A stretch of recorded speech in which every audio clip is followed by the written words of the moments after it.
I hope you're having a good day today. Happy Elden Ring release day to those who celebrate, or Elden Ring DLC release day uh, to those who celebrate. Uh, I have not played it yet, but I will later. But I will resist the temptation to attempt to do an Elden Ring stream.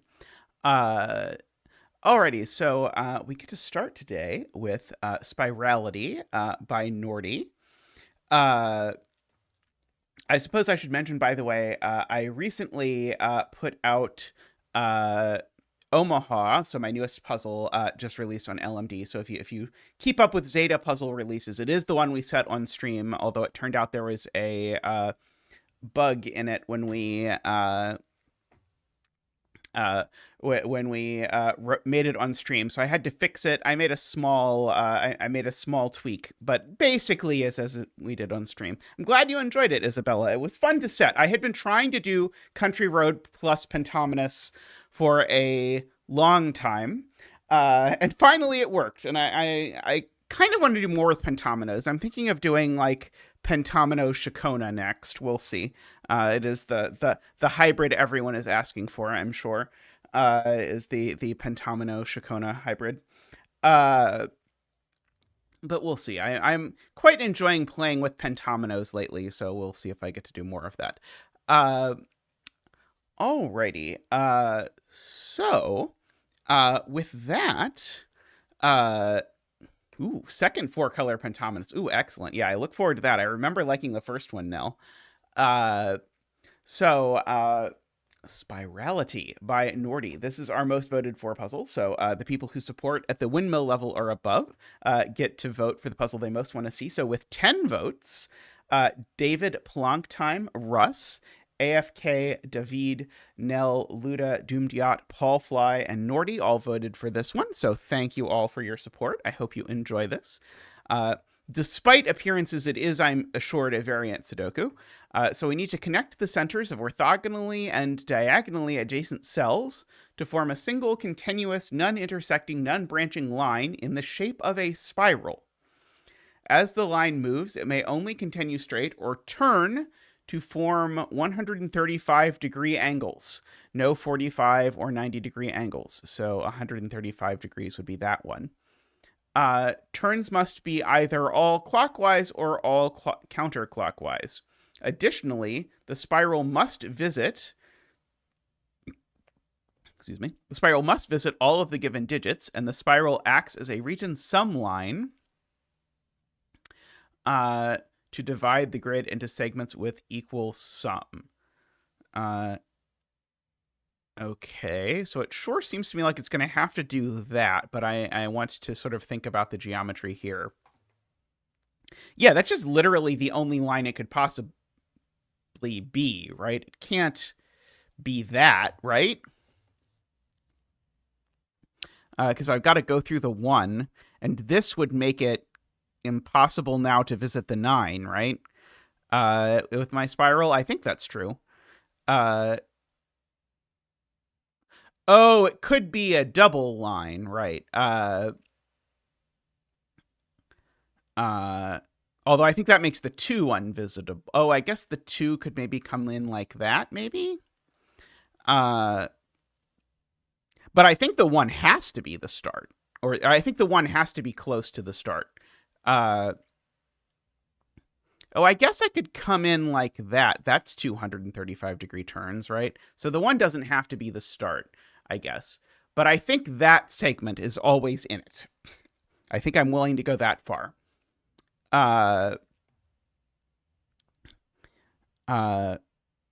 Because I think if I don't do that, then I have to do that, and I don't think there's any chance I can make that work. Oh, the 1 could be the very end. But the only other option, yeah, the only other option is the 1 is,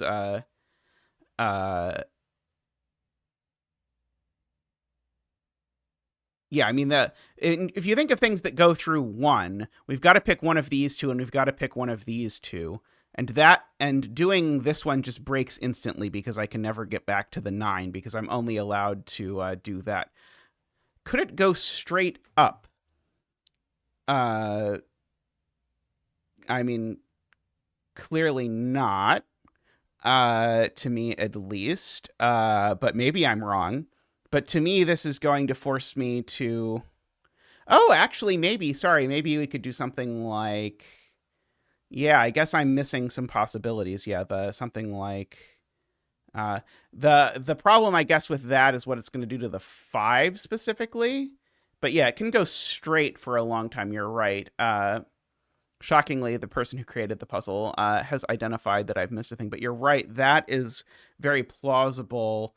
I think it's going to break the 5, but I do need to think about it more carefully. The line can't bend down and then bend up because then it's not always turning the same direction, Jaleb. It's the fact that it always has to turn the same direction that is so restrictive.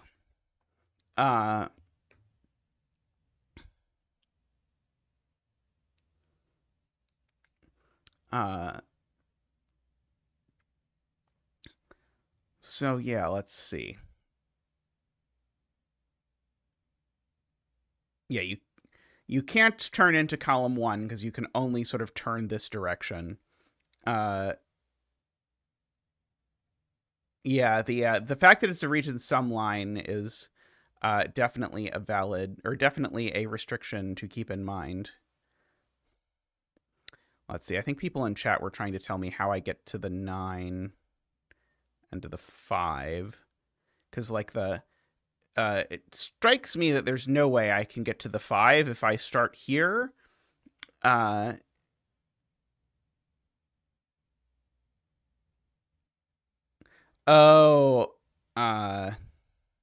Skip past the 9. But I don't think that works either. Oh, no, I can do the 5 after I do like the entire rest of the grid. So I could do something like that would at least meet the requirements of the spiral, I believe.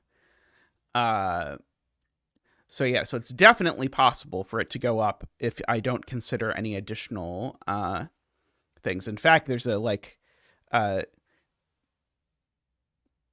yeah, this is the could well be this, but probably not. Yeah, it's a little challenging that this ends on an 8. But it would probably be difficult to make the 8 to make these 3 cells add to 8. But anyway, that at least gives me some sort of sense, although I still have to think about exactly what we can do. Let's see. So probably a similar thing about the 4, like the 4 could be the start and it could go of either direction. I think if it wanted to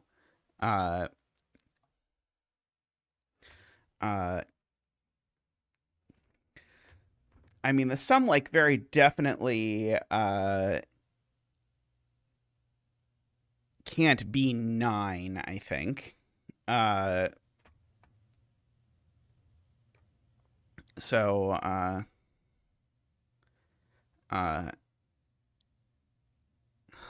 weird.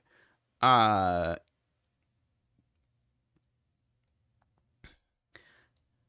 think it really restricts the sum if it takes all 4 of these cells. For whatever it is worth. Oh yeah, it's definitely not a single-digit sum because this 9 is in the middle of a box. So when I visit this 9, it's definitely not a single-digit sum. Yeah, Ron says similar statements.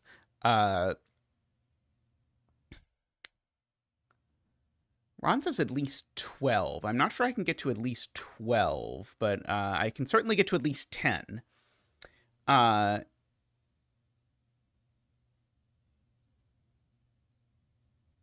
let's see. Emma says these two have to be linked, which I think I believe. Because if they were not, then as I went through the two, I'd have to connect that direction.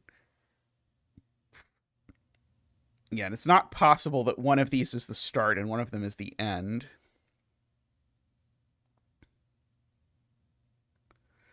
I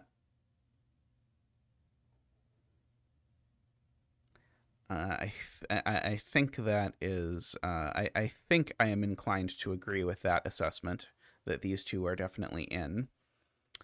And yeah, I guess I was sort of, yeah, I think we have to argue something like the 9 can't be the start in order to get there. But I think you're right. But yeah, but I think if the 9 is the start, we can't possibly get both the 4 and the 8 because we're either spiraling in or spiraling out. Although I don't want to be pinned down and made to make rigorous the idea of spiraling in and spiraling out.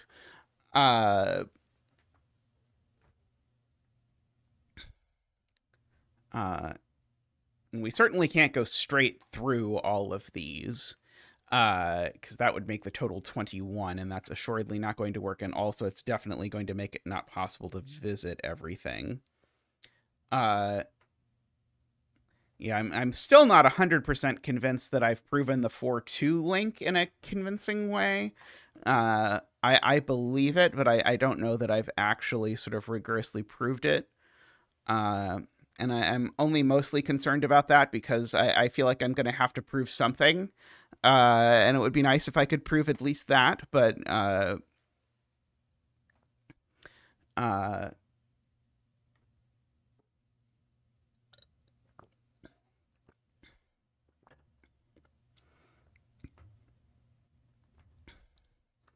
yeah, the fact that there's a start and an end to the loop is what makes this puzzle a pain in the ass.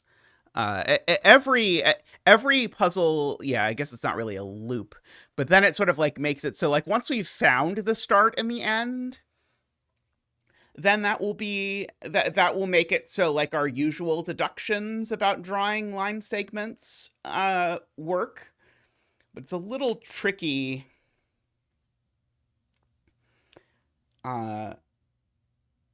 without that to do anything. Yeah,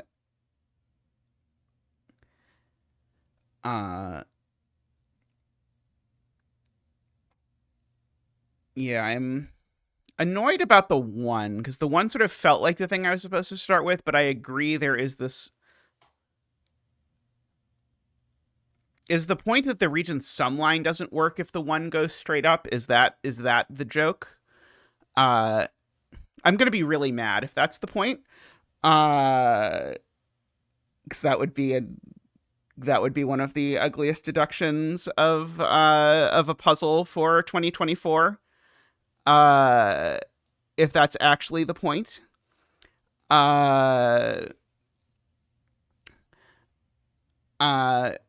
So we said 12 was the minimum. If we can get 13 to be the minimum, then we can't do that. Let's see.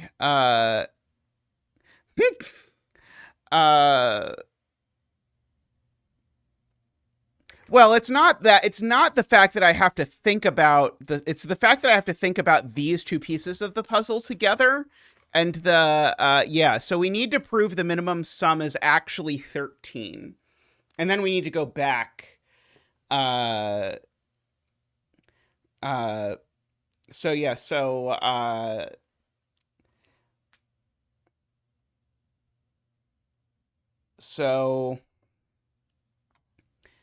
yeah, so if it's 12, then how does it work if it's 12?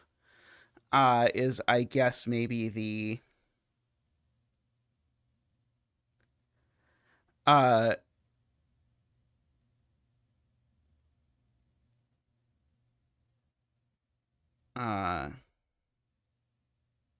Oh, can I do it just by looking at column 2? I'm not upset about it if I can do it just by looking at column 2. I think I can do it just by looking at column 2, can't I?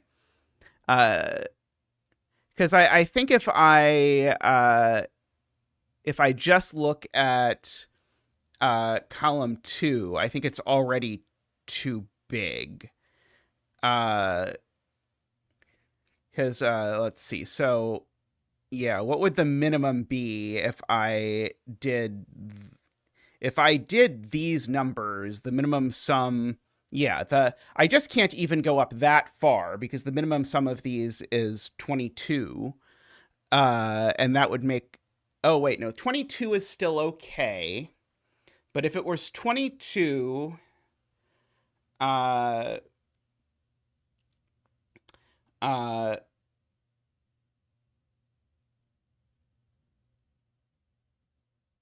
yeah, I was only going to be unhappy if I had to make a really complicated argument from this box that the minimum total was 13 and then apply it down here to say that couldn't be a 9. Looking at this, I have no objections to looking at this column carefully. Right. So yeah, so I just need to not add all of these together. I need to do this slightly more fancily. The maximum here is 129. I was trying to add all of these together, but I think the easiest way to do it is that, yeah, if this is 129, that's a minimum of 12, and this is 347. Sorry, it's a maximum of 12. This is a minimum of 14, so it can't go up because it would have to go up until the 6, because otherwise we'd miss the 6. Which I think I could prove if I absolutely had to. So anyway, I think that does get us there. And yeah, no complaints about that deduction. Let's see. Okay, so it doesn't go from the 1 to the 2. I mean, technically, there's no going clockwise or going counterclockwise because you could just run it backwards, right? So, and I don't think the 1 can connect to the 5. Because that's certainly going to miss something. Because you're either going to turn in a way that that gets you that half, or turn in a way that gets you that half. You're not going to get all of it. So the question is, what if I just don't go that way at all? And what if I start at the 1 and start by doing that? Is that broken? How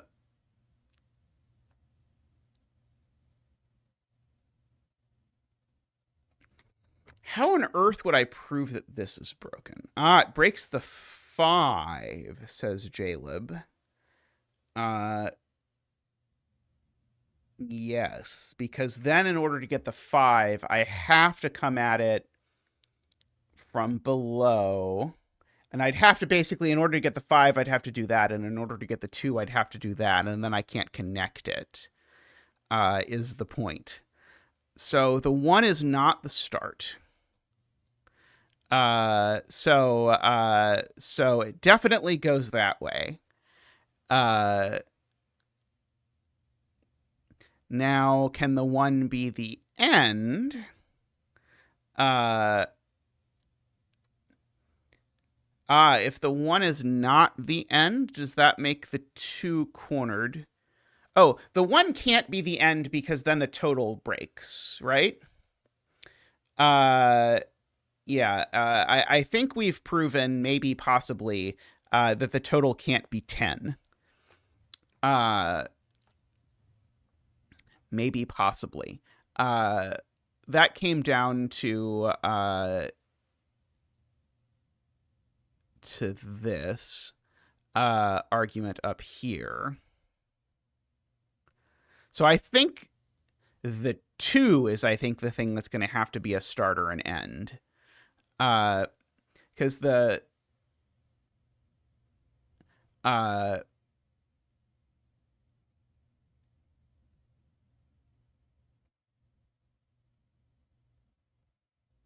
Maybe not, actually. Actually, I could come around this way, and then I could wrap all the way around the outside, and then I could come around this way again.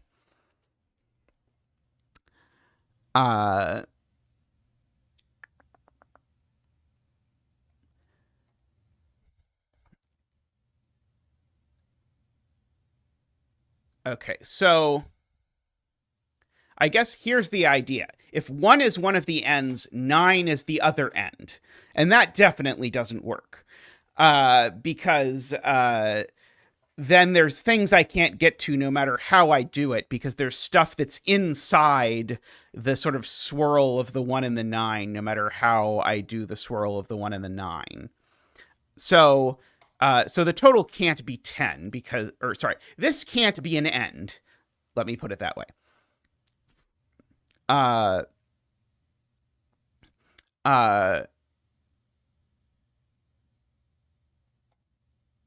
So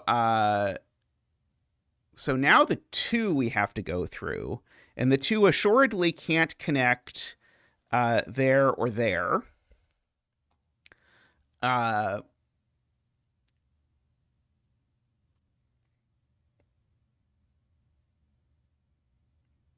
Oh, yeah, the 2 can't be a start or end, Paul Fly points out, because if I do start or end at the 2, I definitely can't get both the 1 and everything inside there, I think. So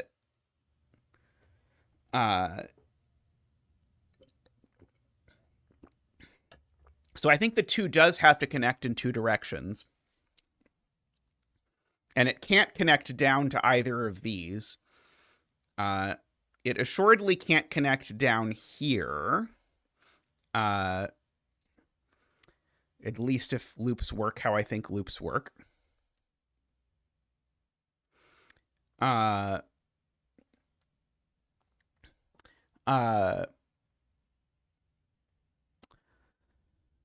I think that means the 2 has to connect to the 5.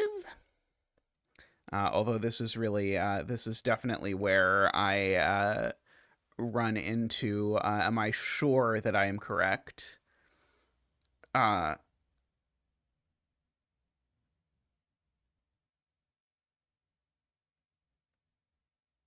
do like Amnasti's point, which is that I need to hit this 4, and if I turn before then, I'm never getting it, as I sort of wrap around here. So I need to go up at least that far in this column.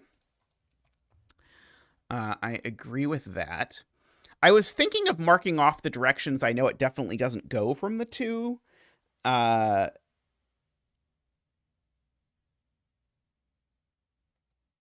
Let's see, but I'm not sure that quite works.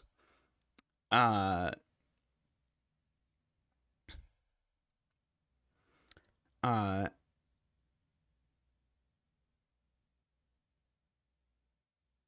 think the 2 can only go to row 7, column 1. I think that's true. But I'm a little worried that, yeah, I guess I know that the total's big enough it can't just go up from here. I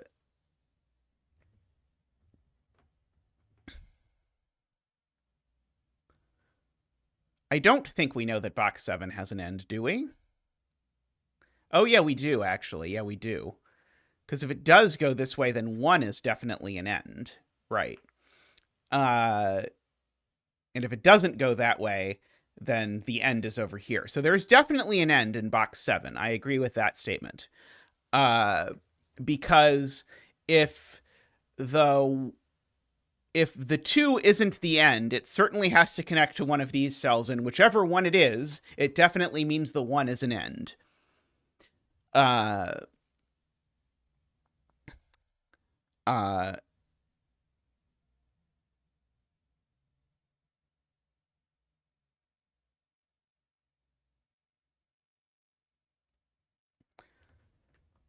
So yeah, so there's an end in this direction. So it has to grow to the right for sure. So it either does that or that. That seems really problematic. Uh, uh,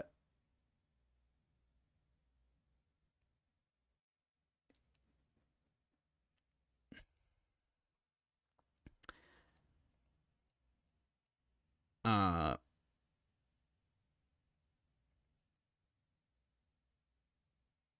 uh,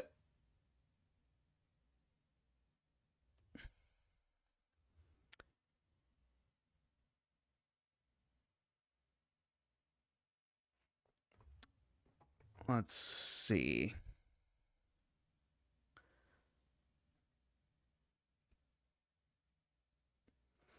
Uh, yeah, the total of 11 is definitely not big enough. Uh,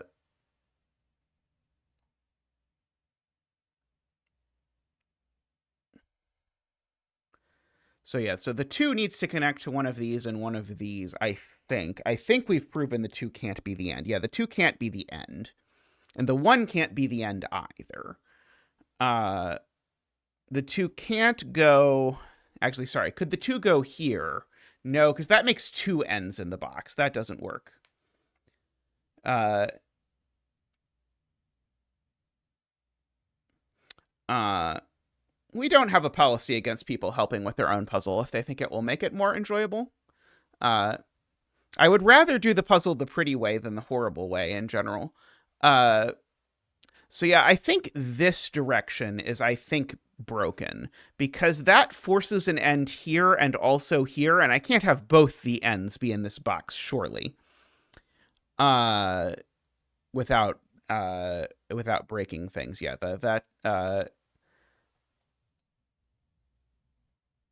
so I think the 2 does really have to go there, which means that has to really go there. This can connect to either of those. I think that's fine. This is forced to go up. To do that. If this now turns here into the 7, we miss the 6 forever, so we can't do that. If this turns here, we still miss the 6 forever. So we can at least do that, I think. Okay, this now is force... No, they could both turn in, right?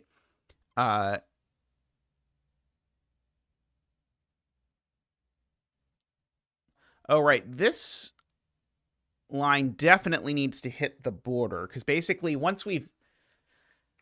No, it's different for different borders. Uh, uh, so, like, I can go here and still make the border over here, for example. Uh,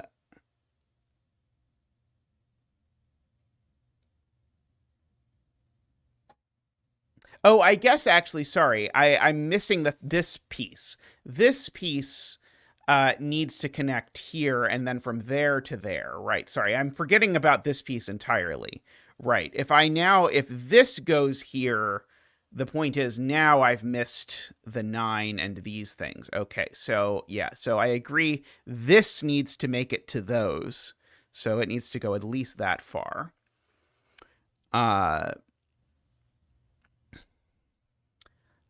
So now, for similar reasons, this needs to make it to the 9 at least, because otherwise now the 9 gets missed, because they've created like a new edge, I believe.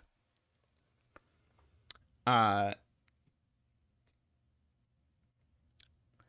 uh, so now our minimum is 13. I agree.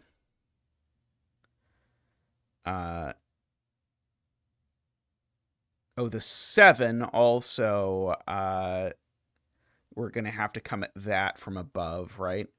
Oh no, we could go in there. Sorry.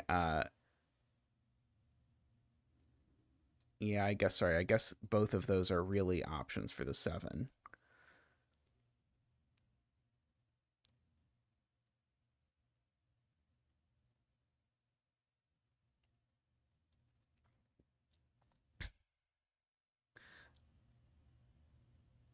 Yeah, okay, yeah. So Emma points out if the line now turns here, it definitely leaves the box after being one cell, so that doesn't work. So it definitely goes there at least.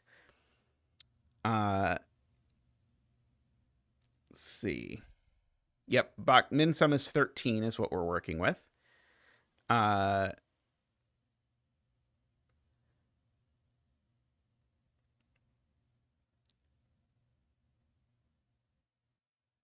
yeah, if this goes one space further, then it's going to meet this piece, which is bad because it's this piece that has to meet that. So this needs to turn to avoid that, which means this then turns there.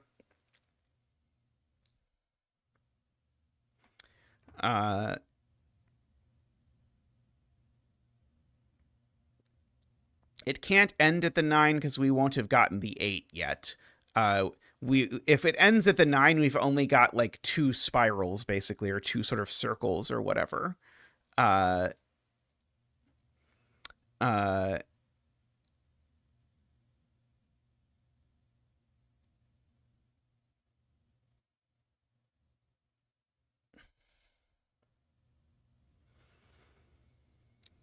uh, okay. Oh, right. This 7 I know is visited, but I don't know how it does.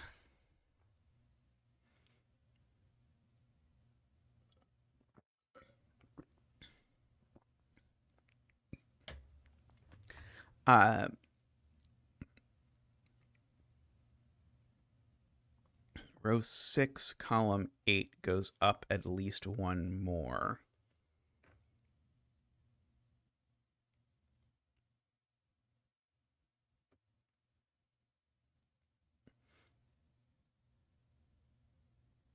Right. If I turn here, now I can't get both of these with this. Uh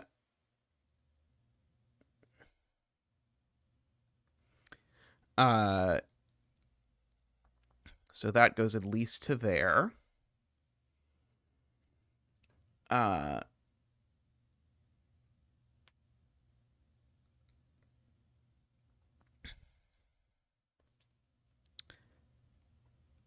minimum of 13.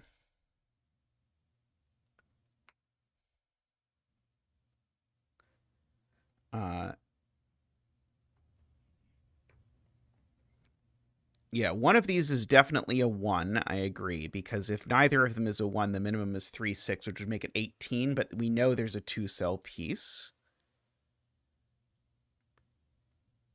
Ooh, congratulations, Sarah and Marty. Oops. 1 goes in one of these just from that. Oh, did I miss 3, 4? Sorry, I missed 3, 4. I don't know how 3, 6 was my minimum. I missed a number. Oops. Uh,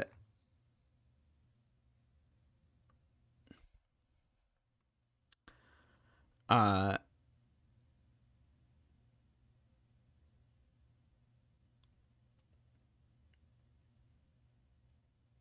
let's see.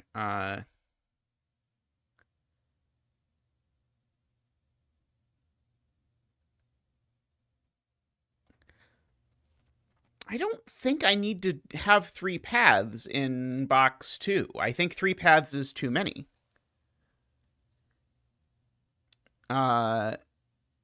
I think I need to grab. No, I think I have to. Right? The only way I don't, yeah, what's the way that I actually don't make 3 passes through box 2? That seems very difficult for me not to make 3 passes through box 2, actually.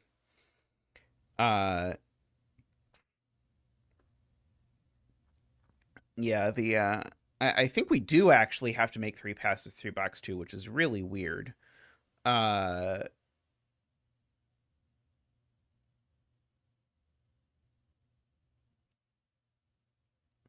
uh, so I do think that means the maximum is actually 15, right? Because if we really believe that we can't make or we can't make 2 passes through box 2, then we need that.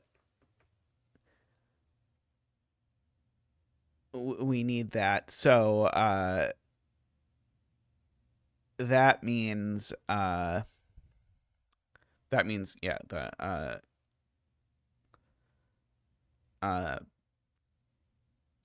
it's at most 15.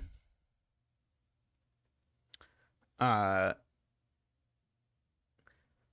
see. Jaleb says if it's 15, it doesn't work because this would have to be right, because this would have to be one of the ways to make 6, and neither of them works. So yeah, in fact, so the total is now at most, so it's 13 or 14. So these are from 1, 3, 4. With a 1 there.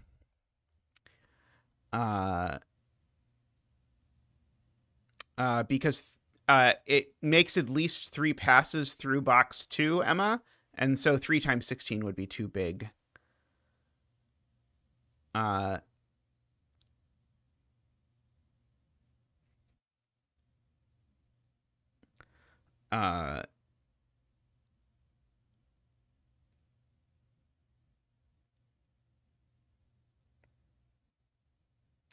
So yeah, so the 1 definitely doesn't go there, because we know the total is 13 or 14. So therefore, that digit is a 1. And so we get our 1 dance.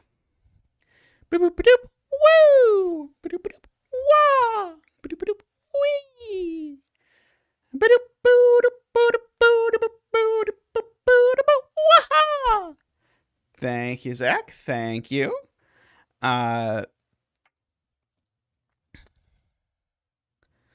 Okay. So what's the minimum of these? The minimum of these is 2, 3, 5. That's not helpful.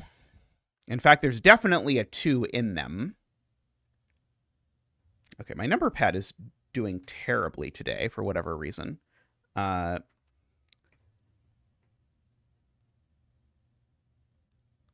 Yes.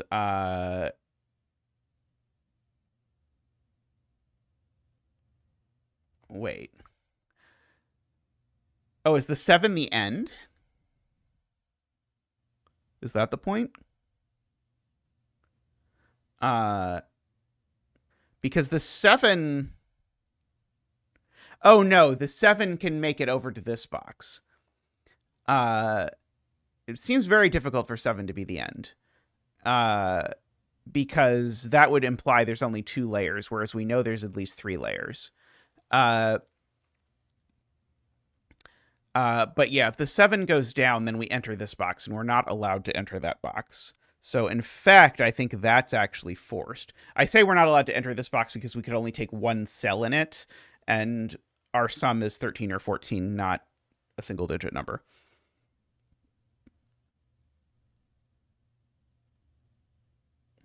Yes, so this is 6 or 7. That is a good point. Oh, it could go in box 5. That's true. It could go in box 5. You're right. This is 6 or 7.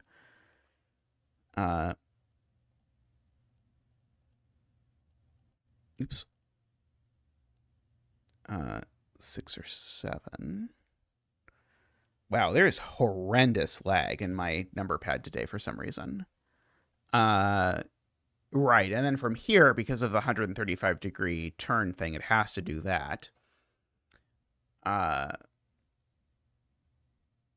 Which is going to force... I guess it doesn't quite force it. This could go in and that could go in. Maybe? I don't know.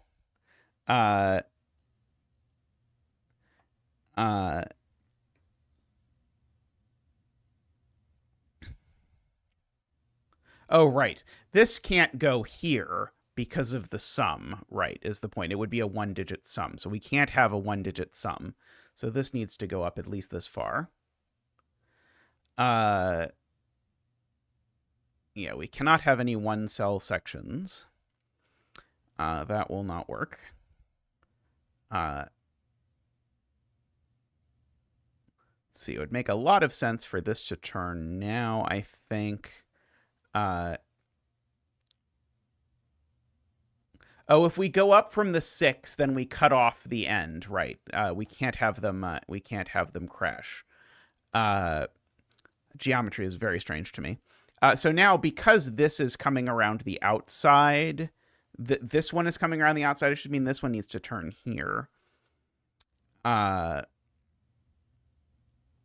In order to do that, and this assuredly gets through here, regardless of which way it does it. And I think now that's at least forcing this to go through the 4.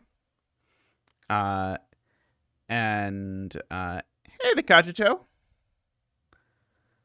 Oh, I don't know if it is going to turn here or not. Could turn there. Yeah, that doesn't have to go there. We know it's going through the 8, and assuredly it has to go through the 8 like that, which forces the 9 there, I believe. But we know one of these cells is missed. So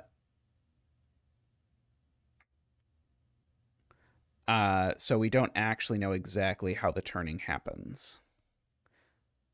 Oh, actually, I think we do know. No, because we don't know that.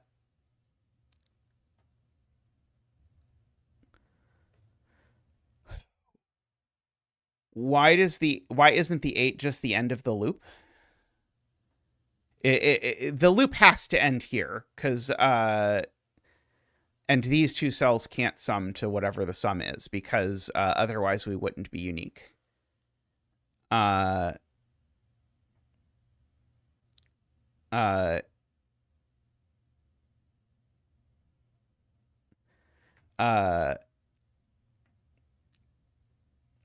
Let's see. I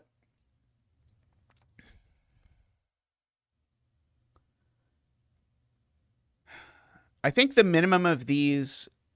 Yeah, I don't think all 3... Yeah, I definitely can't take all 3 of these, because it would make the total 15 for sure, which it's not.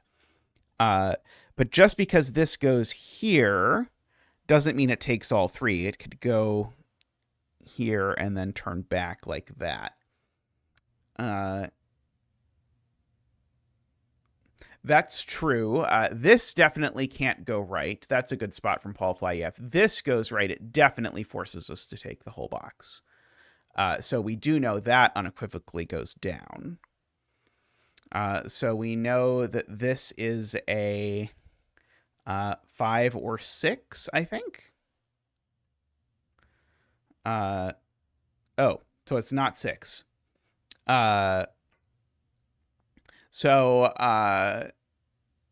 Right, because the total is either 13 or 14. Well, it's not 14 anymore, so it's a 5. And therefore, these are a 1-3 pair. Oh my god. What on earth is happening to you? My precious number pad. No, now it's just not working at all. Oh, there we go. It's sort of working. Let's see. Okay, now it is just one moment. I'm gonna ask Tristan if he can fix this. I'll be back in a minute.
All right, I think it is fixed. Possibly. There we go. Okay. So what on earth are we doing? We are maybe talking about what sum to 13 there is here. Maybe not. Let's see. These are a sum to 9. Right. This needs to turn down because it certainly needs to be more cells. Because if it keeps going, that's definitely going to end the world. Yeah,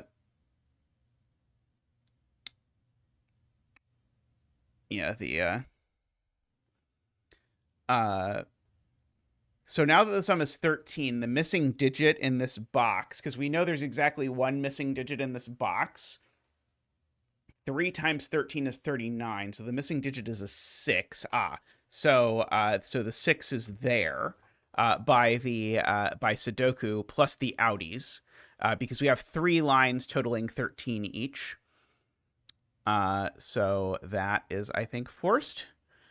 Oh, and in fact, actually, that's forced one further.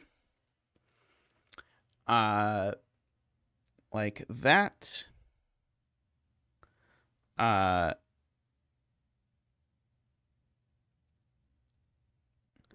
Okay.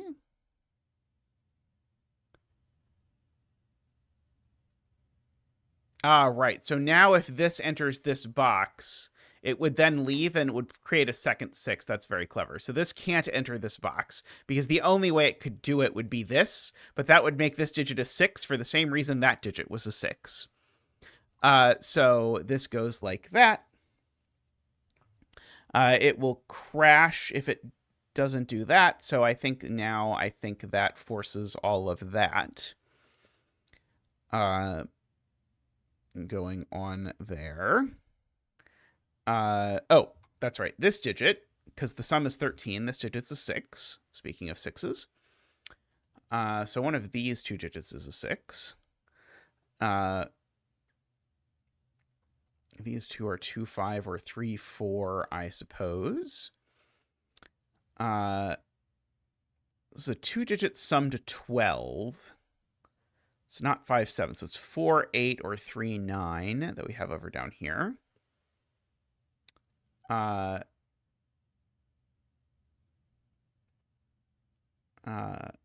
see. Yeah, here we've got 11. It's not 2, 9, or 3, 8. So it's 4, 7, or 5, 6. Oh, but there's a 6 on it. By sudoku, the 6 is down here. So this is 2, 5, 6. Okay, there we go. So that will help a little bit, I think. 1, 2, 3, 4, 5, 6, 7, 8 is what these digits are. Which makes these digits 1, 2, 3, 4, 5, 6, 7, 8, and 9. That just places the 5 here, which places an 8 here. Let's see. These digits are 1, 2, 3, 4, 5, 6, 7. That one is not a 6. That one is not a 4.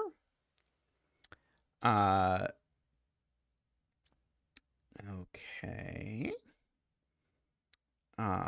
So can I do anything else?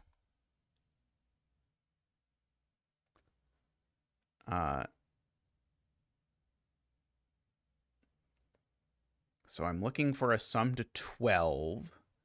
The sum to 12 definitely isn't 3, 9 anymore. It was never 5, 7, so it is now 4, 8. So this number is 4 or 8 for what it's worth. So the 7 definitely is over here. Oh, also speaking of, there's a 7 there because those two need to add up to 13. Let's see.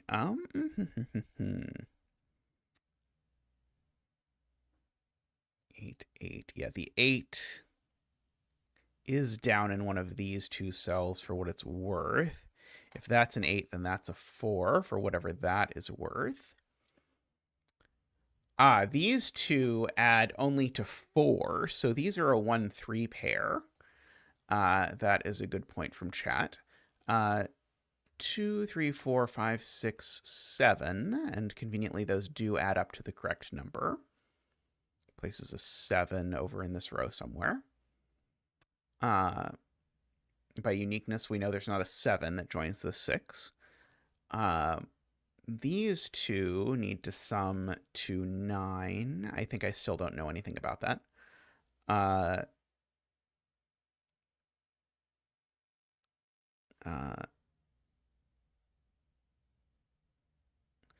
13 in 4 digits requires a 1. I agree with that assessment. So there is a 1 in one of these cells.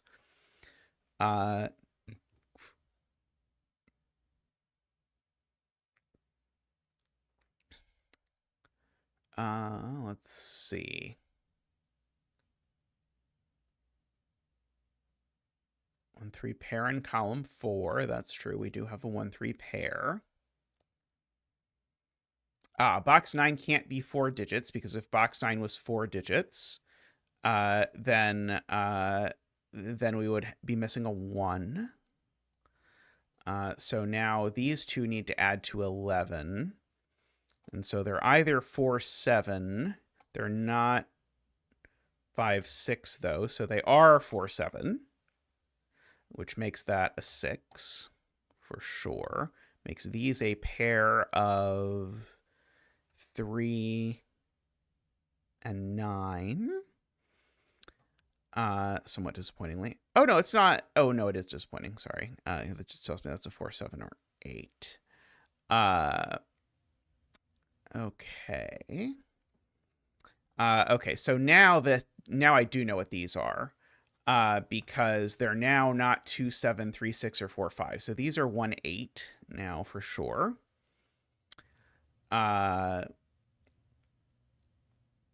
Now, the region sum line digits in this box are there's no 4 on it, at least. I think there's 3 options, but most of them have a 4. So if I minimize this, what will it be? It'll be 1, 2, 3, 5. That would be 11. Yeah,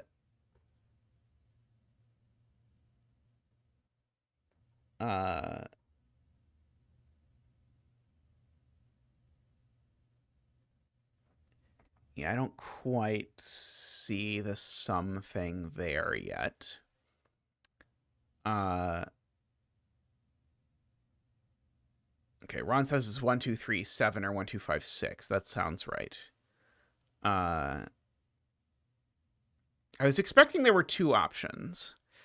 Just because of there's only 1 option for 10, and you should get an extra option every time you increase the total.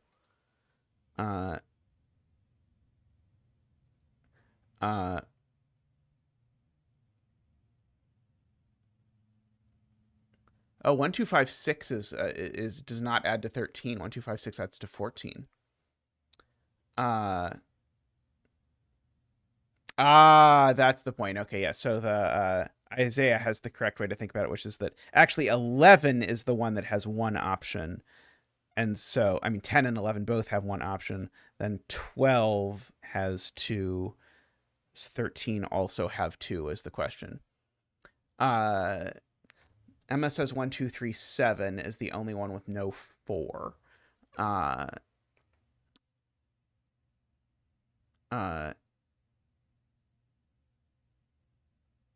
see. Jayla believes there are 4 options for 13.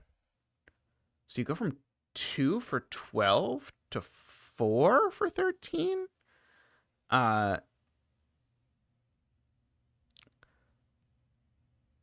Okay, 1, 2, 3, 7, 1, 2, 4, 6, 1, 3, 4, 5. Emma says, are the 3 options, but there's no 4, so it can only be the 1. Yeah, so, the, if you use no 4, so you always have to use a 1 and a 2. I'm just trying to prove this because I'm not just going to use a list of random sums to 13. So if we're not using a 4, we have to use a 1 and a 2, because if we don't use the 2, we get to 14. If we don't use the... Oh, no, if we don't use the 2, not using the 2 is fine, except that we don't have a 4. So if I don't use the 1 or the 2 with no 4, I definitely break, because I end up to 14 at minimum. So then the question is, can I not use the 3?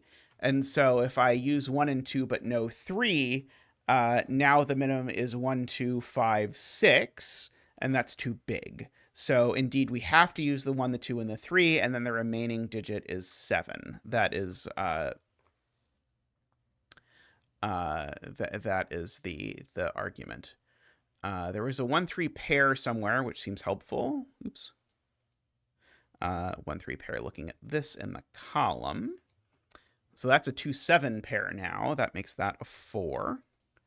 And that 2-7 pair also looks at that cell. Okay. Nearly have something going on here. Let's see.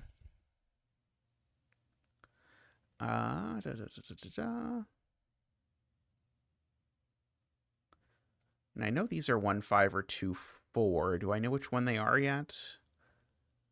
I mean, I guess there's only one option for each, which is that they could be 1-5 or they can be 2-4.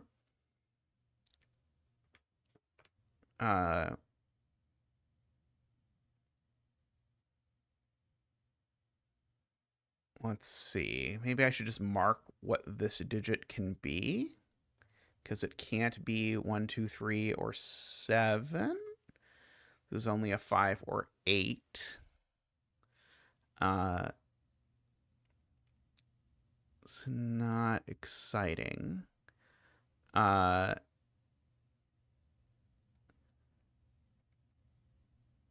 see. Screaming Ice Cube says this can be done. So it can't be 2, 3, 8. Yeah, if there's no 2, then, because there's no 1 already. If there's also no 2, then the minimum is 3, 5, 6, which is too big. So there's definitely a 2. And then 2 digits that add to 11, which can't be 2, 9, 3, 8, or 4, 7. So they have to be 5, 6. And we can get the 5 out of those. 2, 3, 4, 5, 6, 7, 9. Oh, by the way, that makes that a 4 and a 2 over there, which makes that a 7. 6, 2. These aren't 7, apparently, so that is by Sudoku. So that is 4 and 7. That makes that a 7, which makes this a 4 or 8, and lets us finish the loop down here. Because of Sudoku, of all things. That is a 7, a 2 and a 7, an 8 and a 7. So we get that. Those aren't a 7. That is not a 7, not a 2 or a 7, not a 2. That's a 1-3 pair now. That makes that a 2, which makes that a 5, a 6, and a 2, and an 8.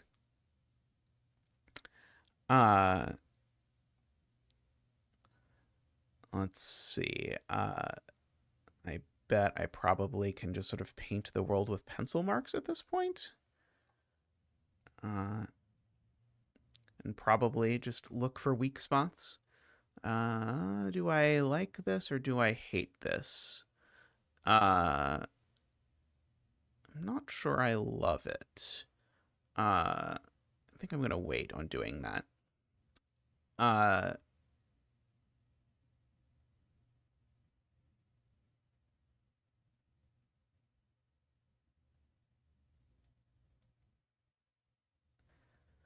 Okay, I guess the question is, can these not have a 1? Because if they don't have a 1, then there are a minimum of 3, 5, 6, which is too many. So they do have a 1. And so now it's a 1 and 2 digits that add to 12 that aren't 5, 7, or 4, 8. So it is 1, 3, 9 is what those digits are. And so that makes these digits 2, 3, 4, 5, 6, 8. So that is a 5. Those are a 6, 8. So that fixes my 4 and 8 down here.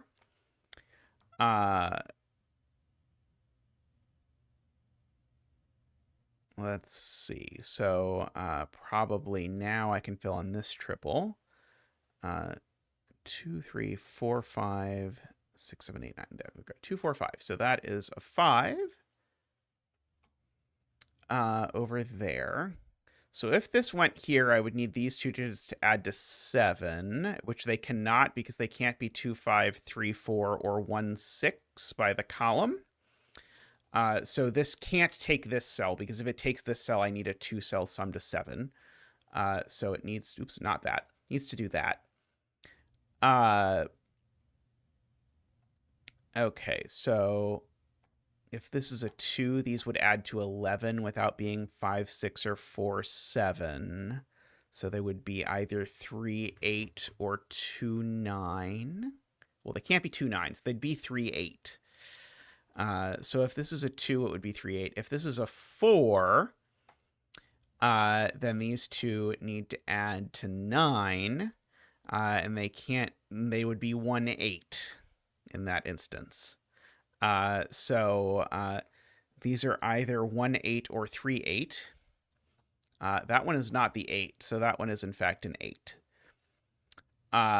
For sure. Let's see. These digits are assuredly the remaining 1, 3, 5, 6, 7, and 9 is what is left over here. 3, 9 pair in this column, I guess, makes sense. Let's see. Left in this box, we've got 4, 5, 6, and 9. So 9, 6, 5, 4, 8, 6, 1, 8, 3.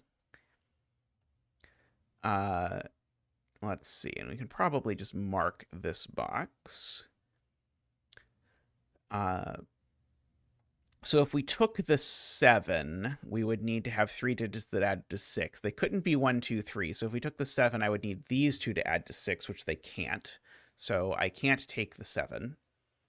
And once I can't take the 7, now I am forced to do that and do that.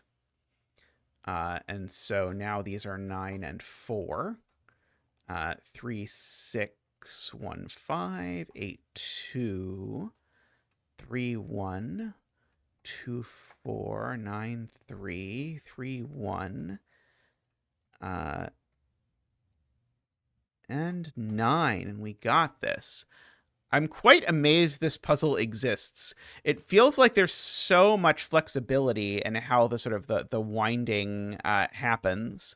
That it's nice that it ends up having this this solution at the end of the day. It's a very very strange puzzle.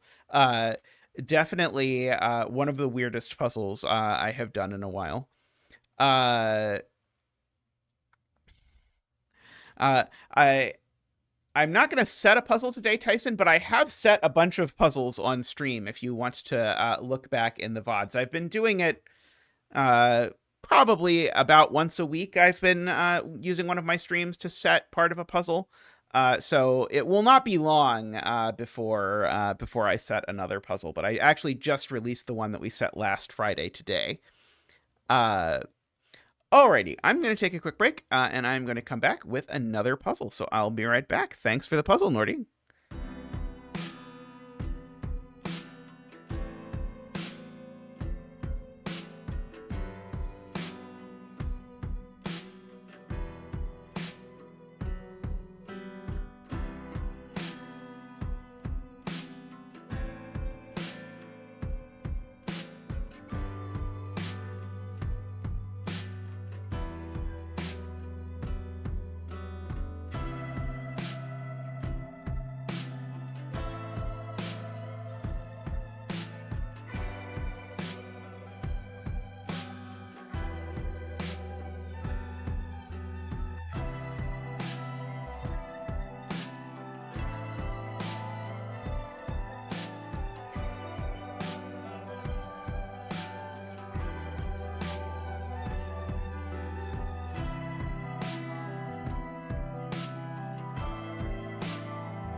All right, welcome back. This puzzle seems thematically appropriate, given that we just did a sort of spiral. So let's build a snake, I guess. This is by Naverio, by the way, who I see hanging out in chat. So hello, Naverio. We need to place the digits 1 through 9 in each row, column, and outlined 3x3 box. We need to draw a 1-cell wide snake into the grid that moves orthogonally from cell to cell. It will make my brain work better that the thing moves orthogonally, I suspect. Although the fact that it has ends will still, I'm sure, hurt my soul a bit. So the reasoning when there are ends and you don't know where the ends are anytime you're drawing a loop is just very brain melty. The snake cannot touch itself orthogonally, but may touch itself diagonally. The two ends of the snake must be found by the solver. The snake acts as a German whisper, so adjacent digits along the snake must differ by at least 5. And so it's going to be a green line, which, I mean, I guess a green line makes sense for a snake. A digit in a cell with arrows shows how many snake cells are seen in the indicated directions combined. The clued cell is not counted. A clued cell may be snake or not snake. So I agree. I actually see I see like many 1-2 pairs, I think. Because I think all of these are 1-2. By thing. Oh yes, I suspect I know where the ends are. Yes, I think Naverio has been a good deal kinder than Nordy in setting this, because these 1-2s mean that there can't be three snake cells in here. So there can't be basically, there has to be an end in here. It's very clear to me, but I'm trying to think about the most elegant way to say it. There's definitely not 3 snake cells, and if there were 2 snake cells and it were these two, it would make both of those a 1. So that is a snake cell, but these aren't both snake cells. That's the easiest way to say it. This has to be snake. This is snake. But those can't both be snake. So it's snake and it's an end, and that's snake and it's an end. And so one of them goes that way, one of them goes that way, but it might be backwards of the ones up there. So we've got that. I do agree, because it's a snake. We have the thing that I think of as the J40 trick, which is that if we checkerboard the entire grid, then we can make horrible mistakes by reflex throughout the solve, but I'll explain why I am doing this in a second. So I'm going to just sort of provide a light checkerboarding. So the reason why that's nice is that what we know is that all the gray, I missed one. All the gray snake cells are the same high-lowity, and all the white snake cells are the same high-lowity. Now, cells that aren't on the snake, we know nothing about based on their color. That part we don't know, and so that's the part that I'm going to make a mistake repeatedly and try and fill in high-lowity of cells that aren't on the snake. But for those on the snake, we know. So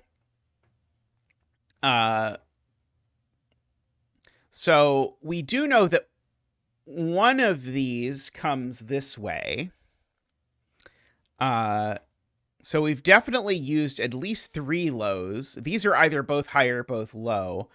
If they're both low, they're a 3-4 pair, which would mean there would be a 9 next to one of them, which doesn't sound like the end of the world to me, if I'm being honest.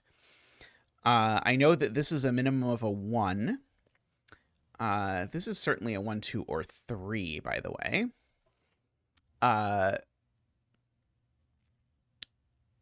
Let's see. Okay, so because the snake moves orthogonally, the snake definitely visits Oh, no, that's not true. Sorry. The snake is allowed to move through the 1-2s. If the snake doesn't touch any of these 1-2s, maybe that's the way to phrase this. If the snake touches no 1-2s, then both snakes move through these cells, Omaha style. So is there a thing here? I've not given up on making the math videos. The math video is still being made. We just moved to houses, and so then that sort of wrapped up the things. That they take a lot of time to make each. So, but the next one is nearer to done than it was before. So it will eventually be more math videos. I might try and change the format to like 30-minute videos so they can come out a little bit more often. But yeah, I like, and in particular, Tristan, who does the animation, really likes the sort of super high quality ones, which means they just can't come out that often. I do make math videos. YouTube.com/zetamath is the math channel if you are interested. But yeah, the reason why I ended up setting under zetamath is because that was my math YouTube channel before I started doing Sudoku, and so it was the name of my Discord handle where I talked about math things. And then just naturally, then when I joined the Cracking the Cryptic Discord, that was just the same name. So that all worked out. Okay.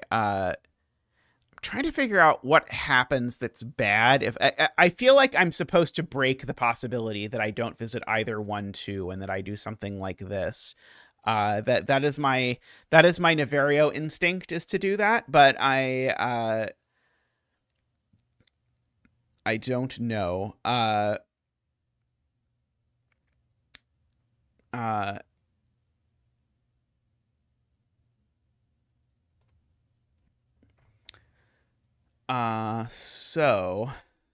That's a good point. Okay. That is a beautiful point, Todd. Where are 1 and 2 in this box? 1 and 2 in this box are definitely in this row. If this is a 2, that's incredibly restrictive. Because I could do, if this is a 2, it would have to do something like that. If this is a 2. Which is, it's certainly never a 1, because both of these snakes need to leave row 8.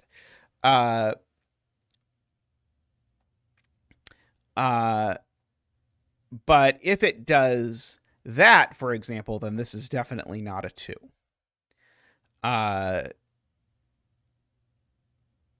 it's certainly never a 1. I think it could just get away with being a 2 in the world where I think I highlighted the wrong thing before. I think the world would have to look like that, for example.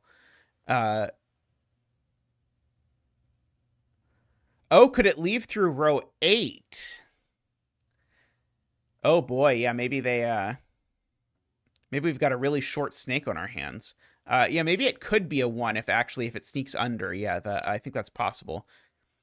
Yeah, if this is where it leaves, then that could be a 1. I think that's true.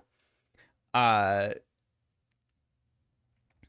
was actually, someone in chat was suggesting that this might have difficulty being some of the assorted numbers. And I think that's true.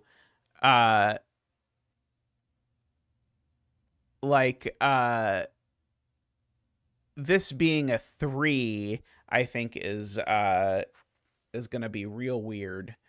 Because if this is a 3, I'm forced to do all of that, which is maybe okay, but it looks very restricted. If it's a 1, then it's forced to do that, because that's the only way that we get it. Oh, this cell's just always snake, right? Is that the point? How is this cell not snake?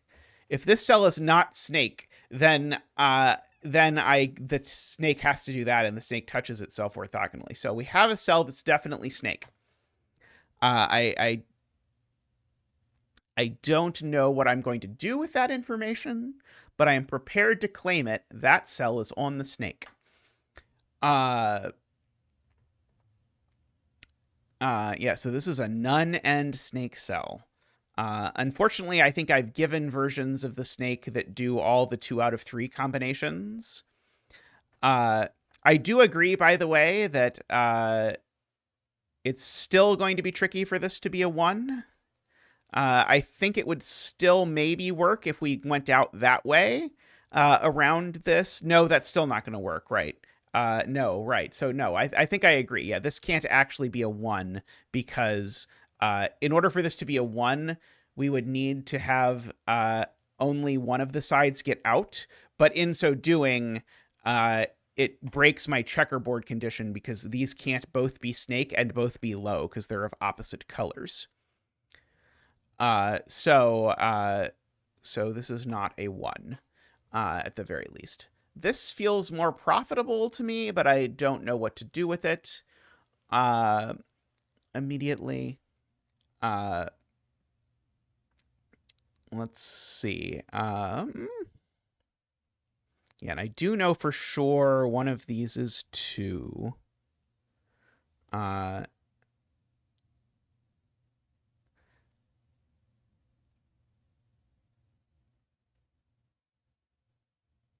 Okay, so yeah, if gray is low, I was hoping that if gray was low, it was going to put a lot of pressure on it, but I don't think it does. If gray for the snakes is high, it does, of course, make all of that high, but I don't think that's that big of a problem.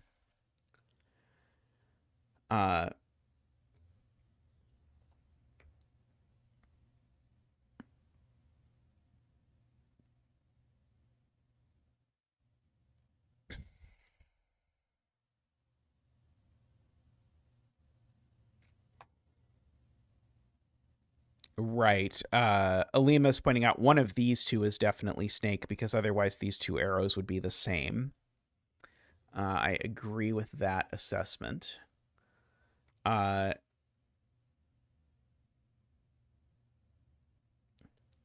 don't know. I'm still obsessed with this idea of breaking it if gray is high, but I really don't see.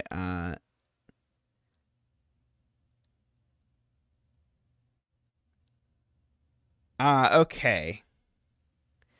If gray is high, then these numbers in white are going to have to be an 8, 9, or they're going to have to be 8 or 9 because the only grays that would be because because that's the only lows that are left. So I would get 3, 4 in the white cells in that instance. And so these would therefore be an 8, 9 pair, the 2 green circles. Because I would be next to a 3 or a 4, and I'd have to go through another 3 and 4. They would both be 3s. That's true. They would both be 3s. And the next cell would be a 4.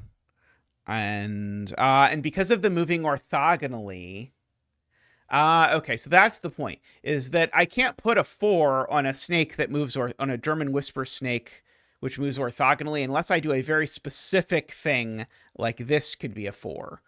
But yeah, I think you just have to think about the 4th cell that is going to be on the 4th and 5th cell that's going to be on the snake.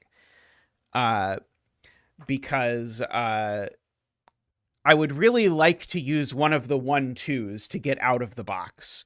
If I can't use either 1, 2 to get out of the box, then I have to use both 3 and 4 in white to get out of the box. And the contention is I can't, because I'd have to use the 3 first and then the 4, and then I just can't. I can't get out. So that means that these are indeed low. So these are indeed a 3, 4 pair. And that means that this cell is not SNCC because the whites that are SNCC are high, which means that we get this. So this is not a 1. Oh, and it can't go down here, actually, because if it goes down here, then it touches itself orthogonally. So actually, oh,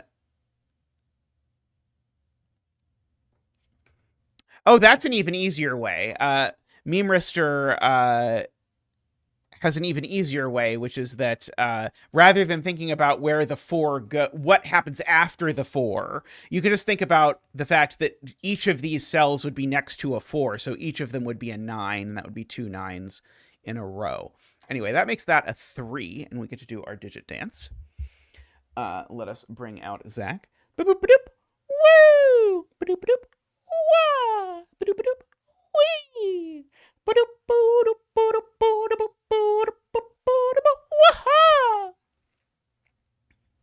Thank you, Zach. Thank you. So that goes down there, like that. Okay, so this is already getting higher. Oh, interesting. If the loop comes to this cell becomes a maximum of 4, which is going to be a real problem for this this number, right?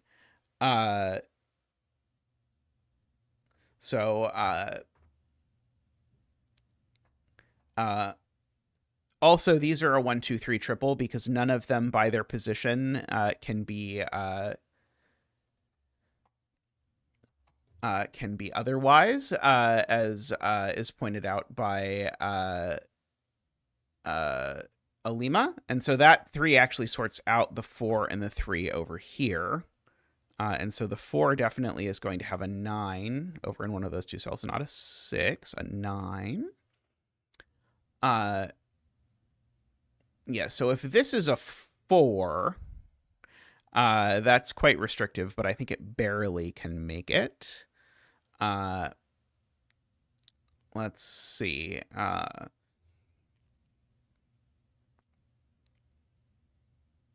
see. We do know we've got a 9 over here. We've got a 1, 2 pair in this column, actually. Actually, funnily enough, in this column, we have all the lows. So this can't be SNCC.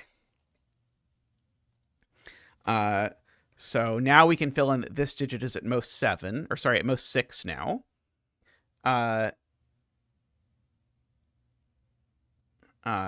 So I'm sure that's somehow interesting and compelling. That has to be the case. This is an 8 or a 9 for sure, because it's next to a 3. If this does go here, it sort of bounces here. I'm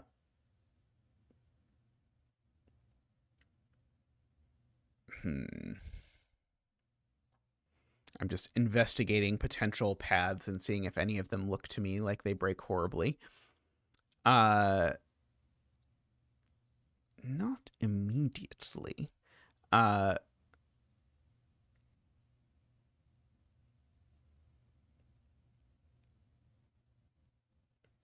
Right. This is maximum 4.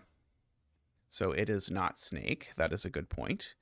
And so therefore that is SNCC in the Navarioist deduction of all time. Because remember we said one of these two cells needs to be SNCC, or these two arrows are the same. If this one's not SNCC because it's too small, so therefore this is SNCC. Let's see.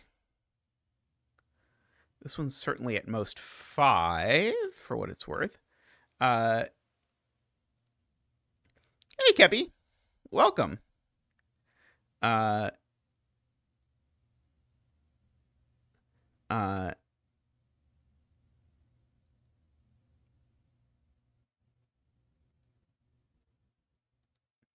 this is 2, 3, 4, 5, because it's one. It's always this one bigger, and so it is also not snake, because if it were snake, it would be high, which does make this into a cloister. So we know the line moves through there. Agree.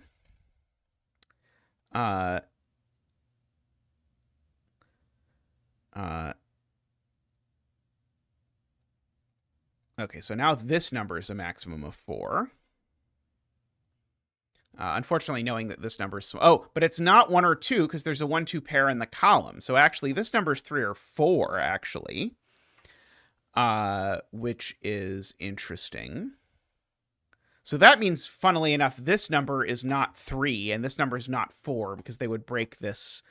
they would break that, if that were true.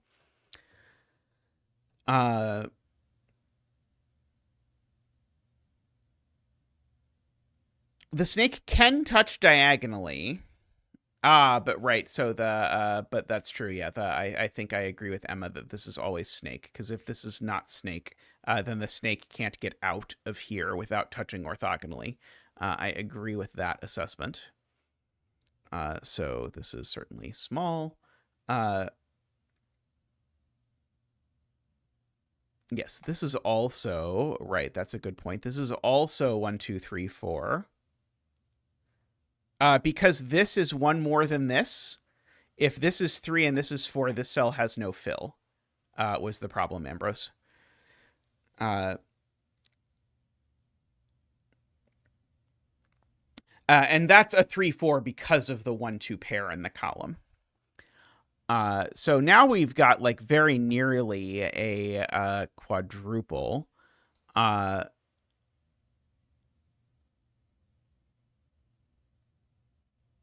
Oh, this one's certainly not 4. While we're at things that are not things.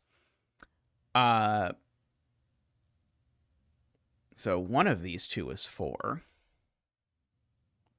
That assuredly means this one's not 2, right? I think. I feel like the 1-2 world is not great for this. But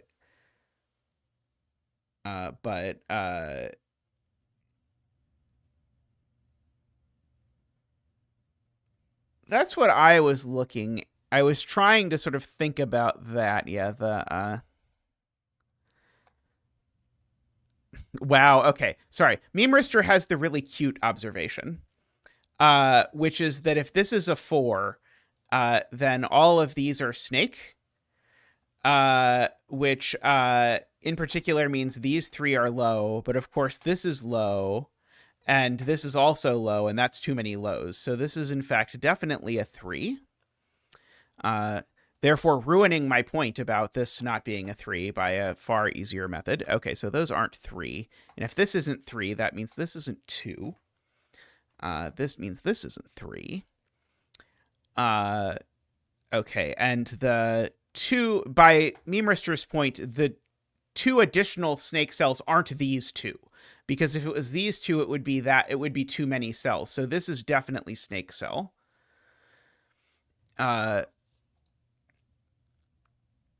Oh, right, and the 1-2 pair would break this cell, right? Because so this is actually 4 and 5. So that is very good. So the 4 tells me that in fact everything over here is a snake cell. And the 3 is done, so that tells me that's not a snake cell. Now, the not touching orthogonally means that this has to be actually taken like that, because if it was not taken like that, it would be touching itself orthogonally, given that Neverio was a kind soul who gave us the ends of the snake to start with. So this is an 8 or a 9. This is the other one too, because it's on the snake.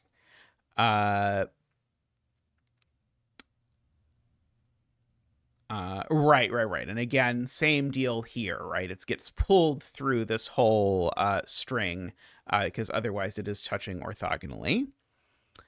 Now it has to go down because of loops or because of stuff. If it goes up, that's very bad. And because this isn't a loop, I have to explain it slightly differently. But if this goes up, that means the two ends somehow both go through here, because I have to go from here up there, back down to there. That doesn't work. So we must actually have that come down there. If it's a loop, it's a little bit easier, because if it's a loop, then you can just say every line cuts the loop an even number of times. And so we'd say, like, if I looked at the line, and so you should think not row, but the line between the rows, between 5 and 6, that line needs to cut the loop an even number of times. So that's the usual way of doing it. You have to sort of think about it a little bit sideways when you have ends, but the ends are at the other side. So anyway. Yeah, Emma is saying one way to do it, which is very nice, is to just extend the loop or extend this to a snake that finishes to a loop that finishes in row 10, and then you can just apply the loop argument directly. This is also an 8-9, by the way. So these are a 6-7 pair for whatever modicum of information we can actually get out of that.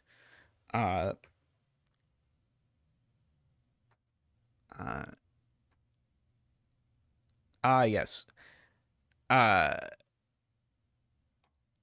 We definitely need to... Oh, no, that's not true. Sorry, I don't think I know that has to be a 3. I know one of those two is a 3 for sure. Virtual row 11 to be safe.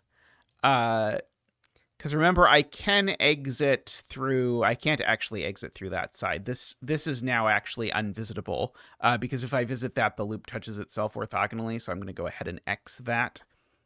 But I can just exit out this side, and then I don't have to put the 3 on the snake. I don't think. Let's see. Yeah, we've got that. Yeah, there's a lot we can X. I'm not necessarily trying to X everything that can technically be X'd, but I think I think there are some cells that are definitely worth Xing. Like this cell definitely isn't snake, because if it was, it would be a 4, and it would need to be connected to 2 9s.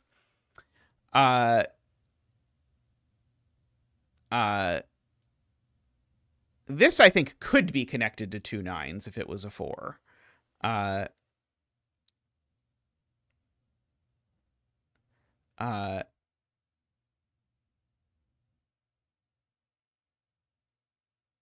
I don't think the 3 in box 7 has to be on the snake. Yes,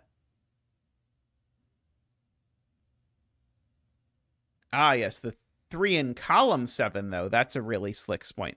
So none of these can be 3. These can't be 3 because they're the wrong color. That can't be 3 because it's already labeled as not being able to be 3. So by sudoku, the 3 in column 7 by Mukti goes there. So one of these two is a 3. Let's see. If this is on the snake, it's a 3.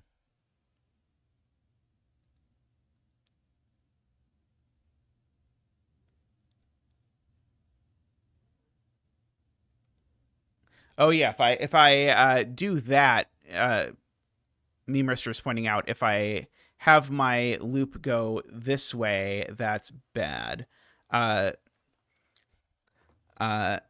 like loops hundreds of thousands times more than I like snakes. It is not close for me. Okay, so if I had a tier list, there would be snakes with given ends would be sort of like mid-tier, and then snakes without given ends would be hell tier, And then loops would be like God tier with Renbon and black dots. Uh, okay. Let's see. So, yeah, right. And this can sort of sneak its way in there. Snakes with one given end. Oh, that's right. Yeah, those need their own. I think snakes with one given end. I think I would be okay with putting that in the same tier as snakes with given ends. I think one given end is fine. Uh,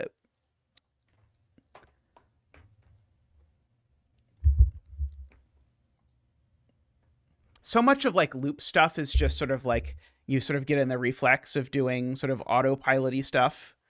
Uh,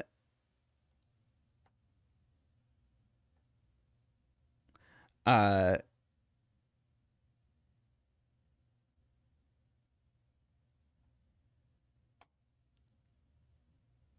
could be a 4, right? It's a 3 or a 4. Uh, because I think we could go 9-9. It would be okay.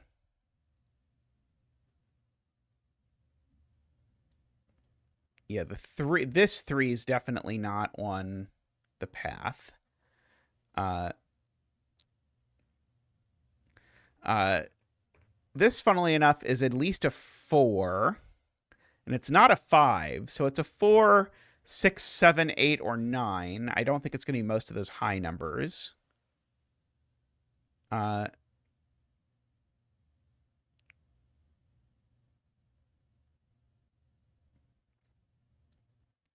Yes, anywhere else there's snake in row 1 is not going to work, because the gray cell that was there would have to be a 1, or sorry, would have to be a 4, and then that will break because it's row 1. So none of that is snake. I agree with that.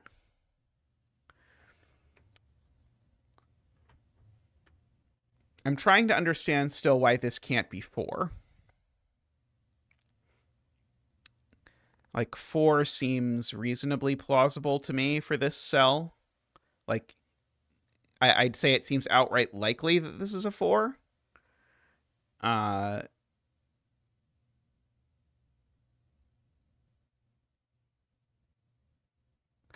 Oh, but I think it probably is a 4, and I think it's not on the loop. Because yeah, if this is on the loop, then yeah, the snake ends up doing that, and then that sort of dies. So yeah, if the snake comes here, now this is forced over here, this is forced here, and then it breaks. Because I was like, oh, this is almost certainly a 4, but yeah, but it's not a 4 that's on the snake because of this problem of it can't go down because it would touch. It can't go there because it would not be a 4 anymore, and it can't go there because it would touch. So therefore, this comes here. And this is a 1, a 2, or a 4. Yeah, this can't go right. This is definitely connecting. I could do my little diagonal connection here that a lot of people really hate. To say I know these connect, I just don't know whether they do that way or that way. Let's see.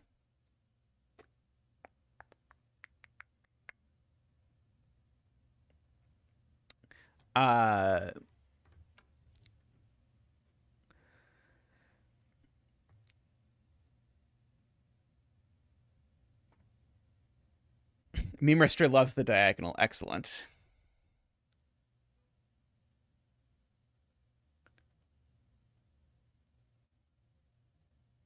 Yes. Okay, yeah. This one's not a 4. Sorry, I thought you were saying this one's not a 4, and I could see how that one can be a 4. This one's definitely not a 4 because the next connection is in one of those two, and either way will not work.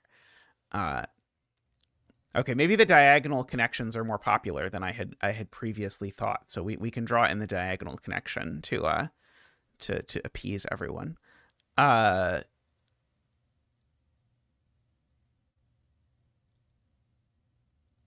Yeah, we certainly know there's no touching going on in these places and those places.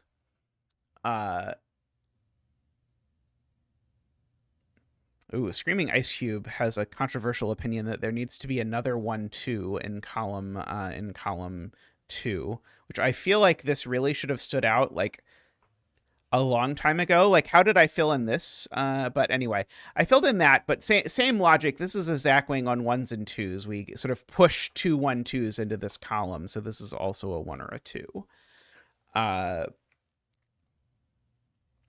That may or may not end up requiring me to color 1-2s. We'll see.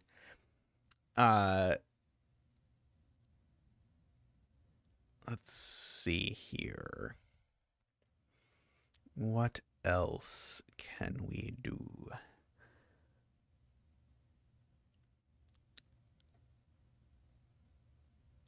Yeah, this is a minimum of 4.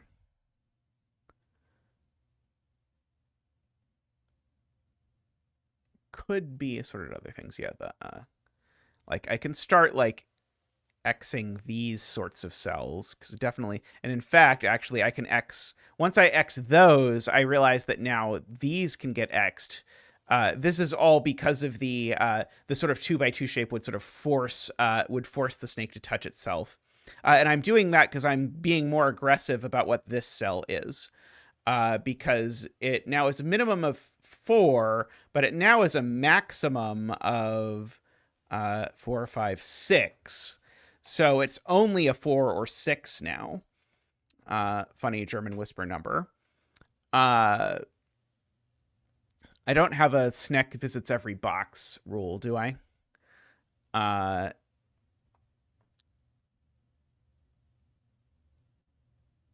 see.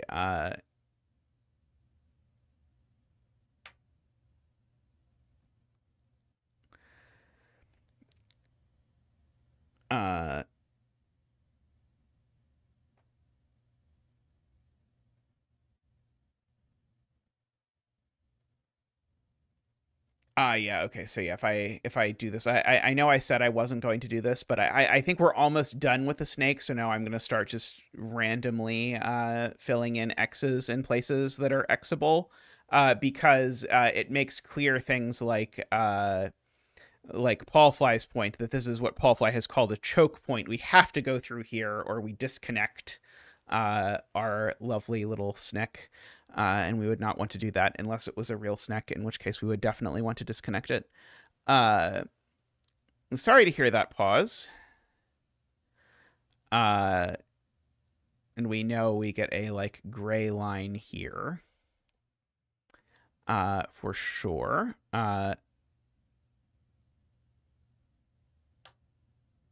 6 there breaks column 8 snakes.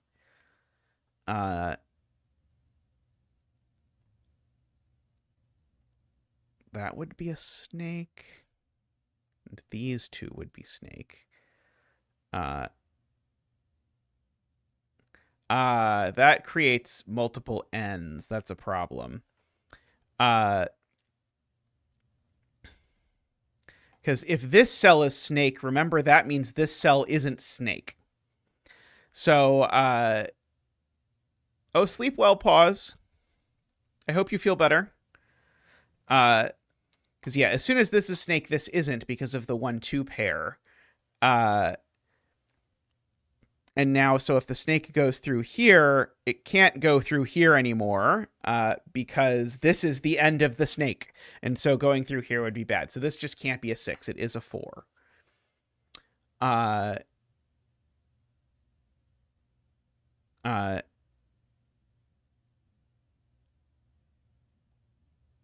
Okay, let's see. Carl believes this now breaks.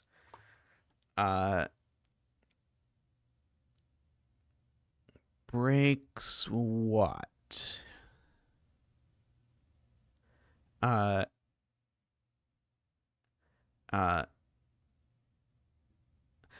because of row 7, column 7? Right. Okay, so why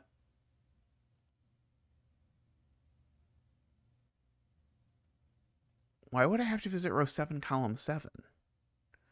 I think I'm missing a thing. Ah, beautiful spot, Alima. This cell is not snake because it can't be 1, 2, 3, or 4. Beautiful. So we've got that. There's no chance I'm lucky and can do the same thing here, is there? No. That one can't be 3 or 4, so if it were snake, it would be 1 or 2. This is 1, 2, or 3. Oh, right. If it comes here, basically you end up having to do that. Okay, I see now.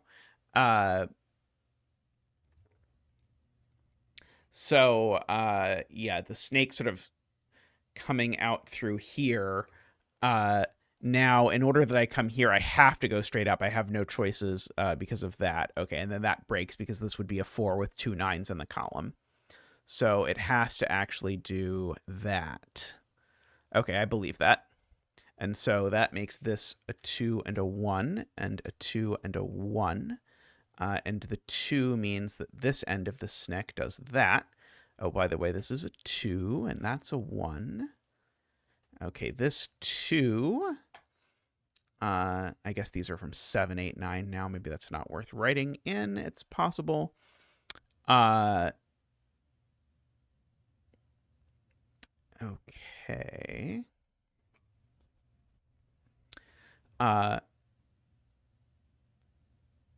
Oh, right. I can fill in the 9 in box 7.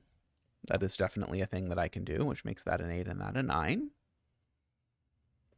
Oh, that's a 1 and that's a 2, by the way. Oh, this is max 6, huh? Because can't count itself. So sort of naively, it would be at most 7. We already argued it's not 1. But 7 would require that all of this be snake, and that doesn't work because these two can't both be snake. So it's now that.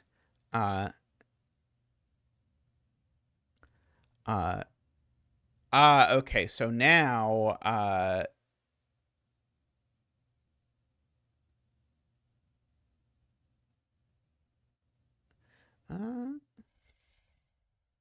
oh, yes, this is a 7. That's a good point.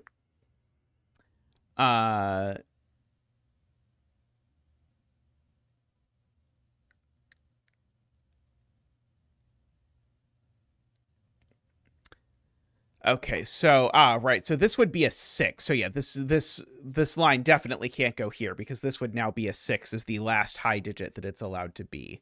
So this has to go this way, which makes this a 9 and an 8. That is not a 9 for what it is worth. This can't be a 4 anymore because the only way this could have previously been a 4 was if it went down and that was a 9, which can't be anymore. So this is a 1 or a 2.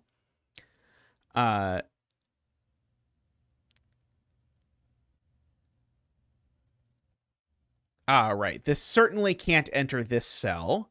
And it has to go this way because if it goes that way, it can never get back because this is unvisitable is the point.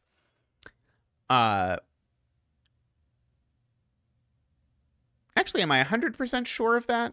Am I 100% sure that it doesn't go here and then wrap around down there? I probably am sure, but let me think about it.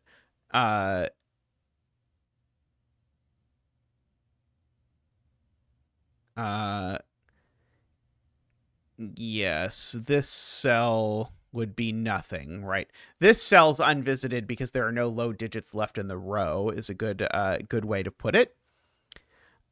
So yeah, so now definitely if we go right, we never get back. So we need to go left. Like that. Let's see. This column has only a few numbers left, 5, 6, and 7. These are some numbers. 4, 5, 6, and 9. Okay, well, this one can't be lots of those numbers because it's at absolute most 1, 2, 3, 4, 5, 6. It's at absolute max 6. Kebby, yeah, people who are in the top tier of donators get to suggest puzzles.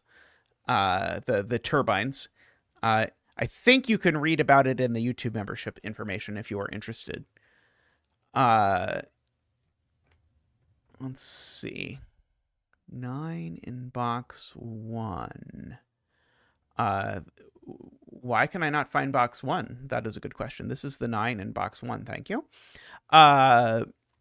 My brain looked in every box that was not box 1, trying to ask, is this box 1? I don't think this is box 1, but maybe that's the 9 in box 1. I don't know why my brain was doing that, but apparently this was the nature of my brain.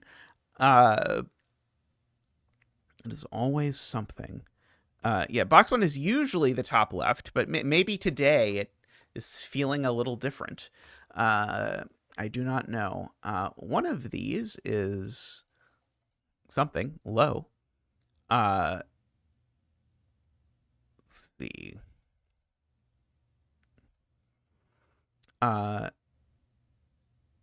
This is an 8 or a 9, and that's... Oh, this is an 8. Okay, yeah, that... Thank you. That is an 8, which makes this a 3. It makes this an 8. That would be a good string of things. Okay, and so now this needs to connect to a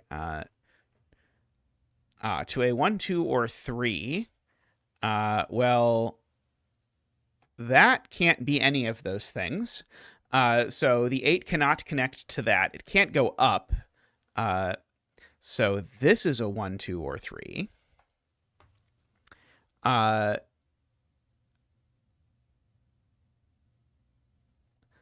Let's see.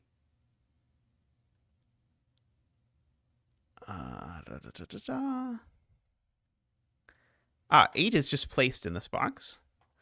I'm sure chat has been on that one for a long time. 8 is also there while we're doing things with 8s. So this would be a really convenient way for my snake to go. But this might be okay as well. Let's see. 3 is placed in box 5.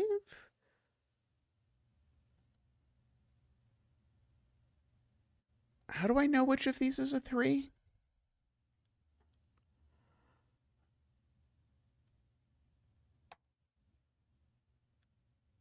Uh,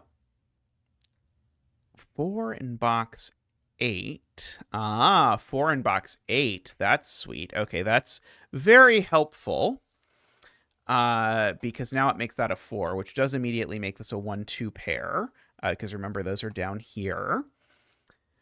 That 4 looks up and places a 4 here, which places a 4 there as well.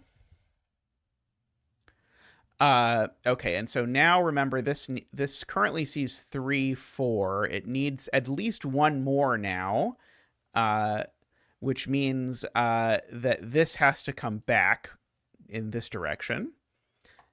So this is a 2 now, which makes that a 1. Makes that a 2 and a 1. This cell definitely can't be snake in any universe. This cell can't be snake in any universe. So the only way we actually get to 4 is to visit all of these, like that. This cell probably is not snake because it is a 4. Silly 4. So this digit is a 7 because it needs to be whisperable with 1 and 2, but it's not 8 or 9, so 7 is the only such number. This is countable. It's 5.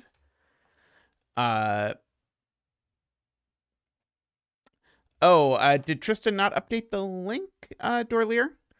Uh,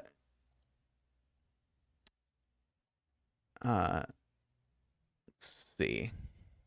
So that is a 5 and a 3. Let's see. There's a 5 down here somewhere, so there's a 5 across here somewhere. In fact, this is the only place for 5 in box 4. Oh yeah, LMD is being difficult, right? I had forgotten already. These are numbers. They sure are. Yes, this number needs to be an 8 or a 9, but it is only a 9.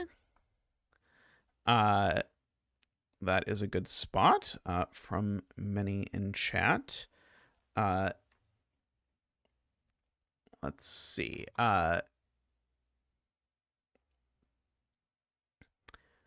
Okay, debating if there's anything I can do to get rid of the X's. I want to finish the snake before I remove the X's. I think I'm probably pretty close to finishing the snake. These are a 6-7 pair, so this is a 4 and a 5. This is now a naked single something. It's a naked single 9. So if this was a 3, that's an 8, I suppose.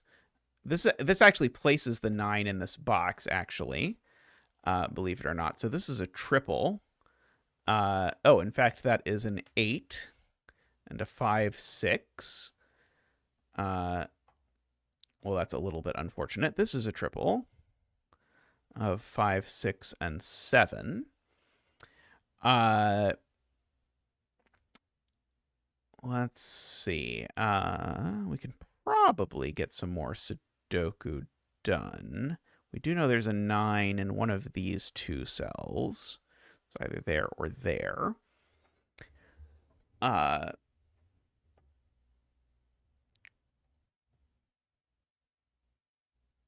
We can place that 2.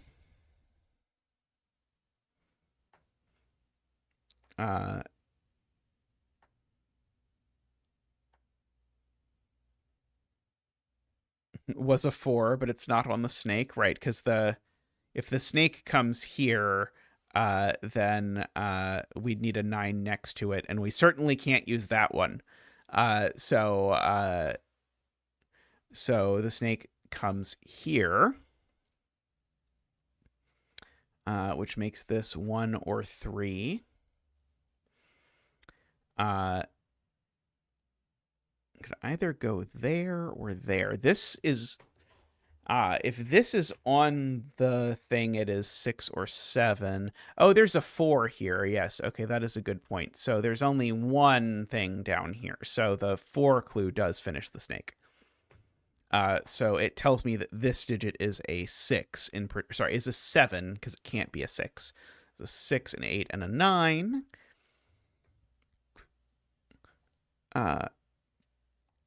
So this is a 1 because German whispers stuff. That is a 7, 2, 1. We can get rid of the X's now because the snake is done.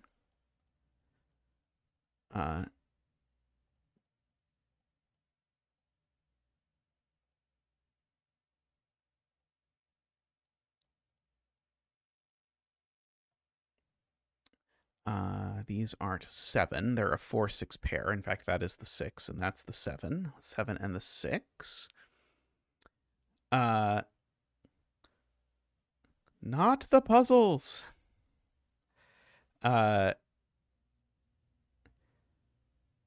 Okay, so it is a 6 and a 3. If it was Omaha that did it, I'm sorry. 4, 6, 3, 4, 1, 9, 7. 6, 5, 8, 5, 6. 6, 7, and 5. That was very lovely and weird, but very lovely. I quite liked that. It's an interesting combination of ideas to combine, but a very cool one. to start out. Take the women and children, but for God's sake, leave the puzzles. That is fair. Yeah, very nice there. I enjoyed that. Did this puzzle break a lot? I could see it going either way. I am glad that it touched itself orthogonally, since the rules specified that that was allowed. It was very exciting that it did that. It did not visit every box, though. So the German Whisper is not a legal country road thing.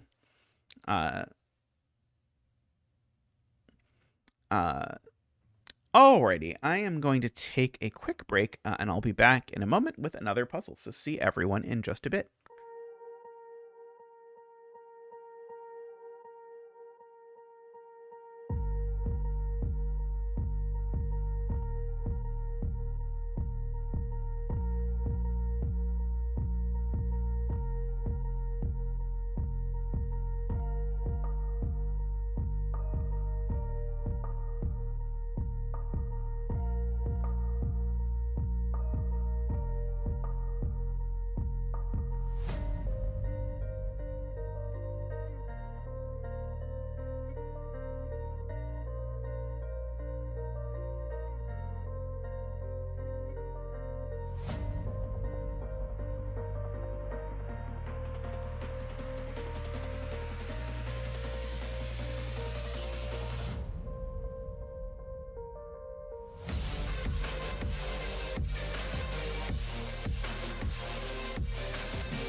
All right, welcome back.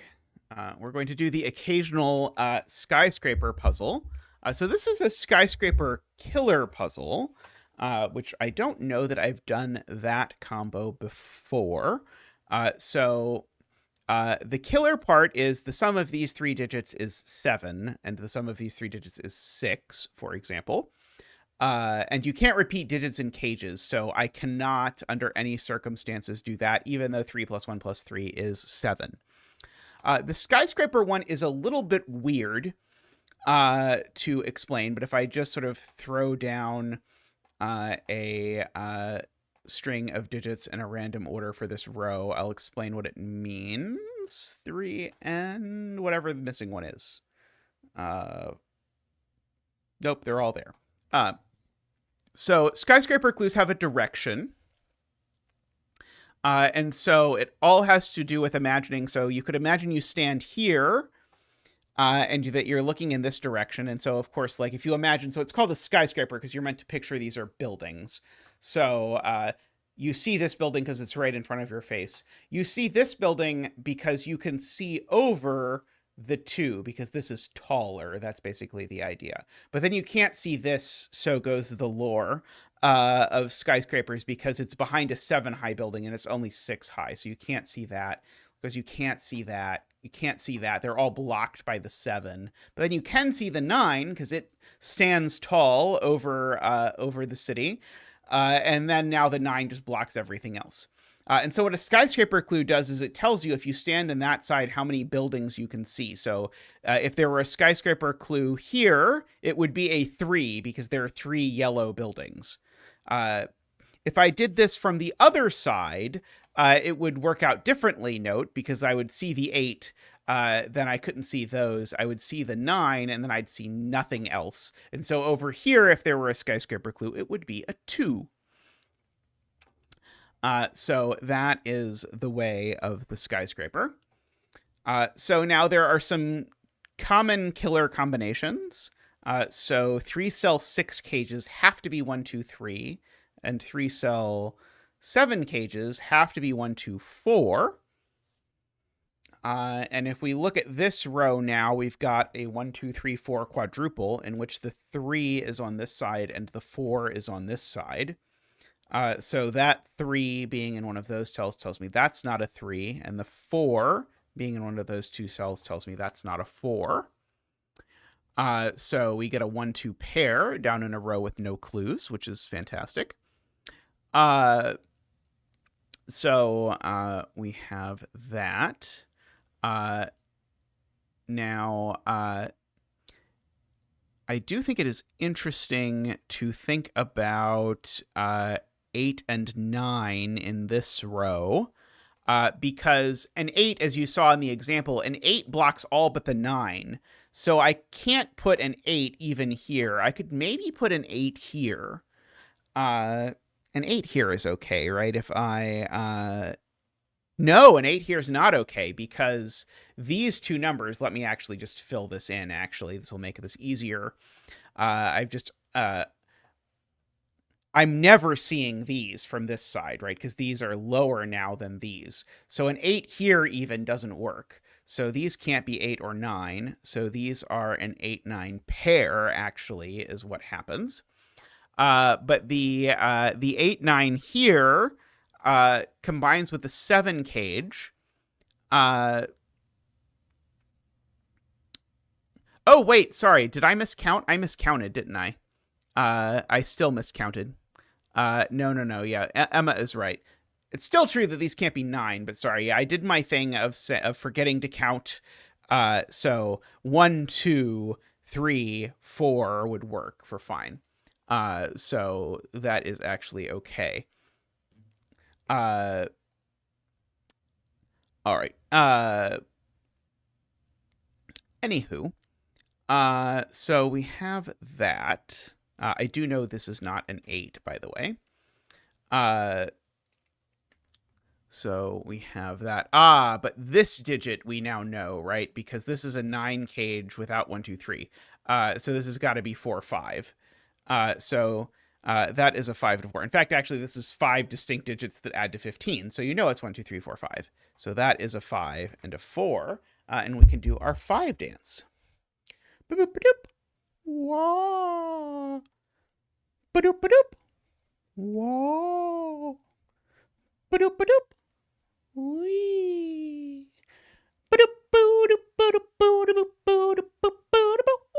Wah. Thank you, Zach. Thank you. So no 5s in any of those.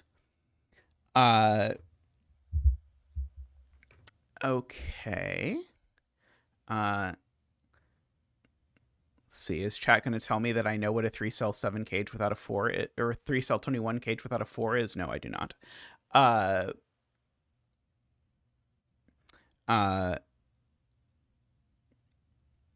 Okay. That still can't be an 8, though. So I at least have that. This certainly can't be a 6, for the record. So this is always either a 3 or a 5. Okay, and I need to make sure, basically, that I see 4 out of the 5 numbers or 3 out of the 5 from these. So I can't put these exactly in order. They can't go 6, 7, 8, 9. One of them has to get blocked. Or we're going to be in trouble. Let's see. Oh, the 2 5 cells facing each other. That seems very useful. Yes. Okay, so the 5s here, I kept looking at this 5 and this 5 separately, but together they're very useful, because a 9 blocks everything after it. So this 5 says the 9 can't be in these 4 cells, and this 5 says the 9 can't be in these 4 cells. So the 9 has to be there, exactly, which is very helpful because it makes these a 1-2 pair. To make the world a better place. And so what we have here are basically 2 thermos, one going this way and one going this way, that say that. Okay. So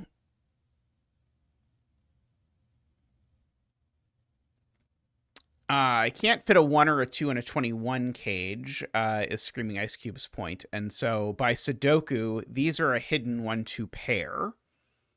And now I can't put a 1-2 in any of these cells, and there's a 1-2-4 triple here. So now these are a 1-2 pair. So that is interesting. We've got lots of interesting sudoku stuff going on. 3 in box 7, huh? Let's see. Okay, so 3 in box 7 can't possibly be in the 21 cage, right? No, 3 is the smallest, or sorry, is the largest number that can't fit in a 21 cage, because 3, 8, 9 is 20. 3 isn't here by sudoku, so there's a 3 corner marked here in one of those 2 cells, which means this is not a 3. So therefore that is a 5, and that is a 7. So that is a 6, and an 8, and a 9. It is the 7 that is hidden, and we've got our 4 there. Good for row 6. So these are, again, 2, 6, or 3, 5. One of those. I don't know which one yet.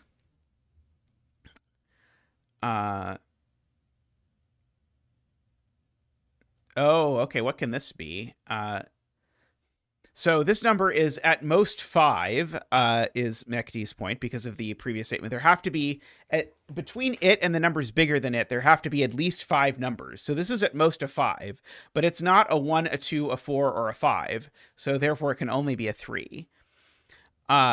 So that is very clever. Okay, so there's just a triple left in this column. Maybe I should fill it in. 1, 2, 3, 4, 5, 6, 8, 9.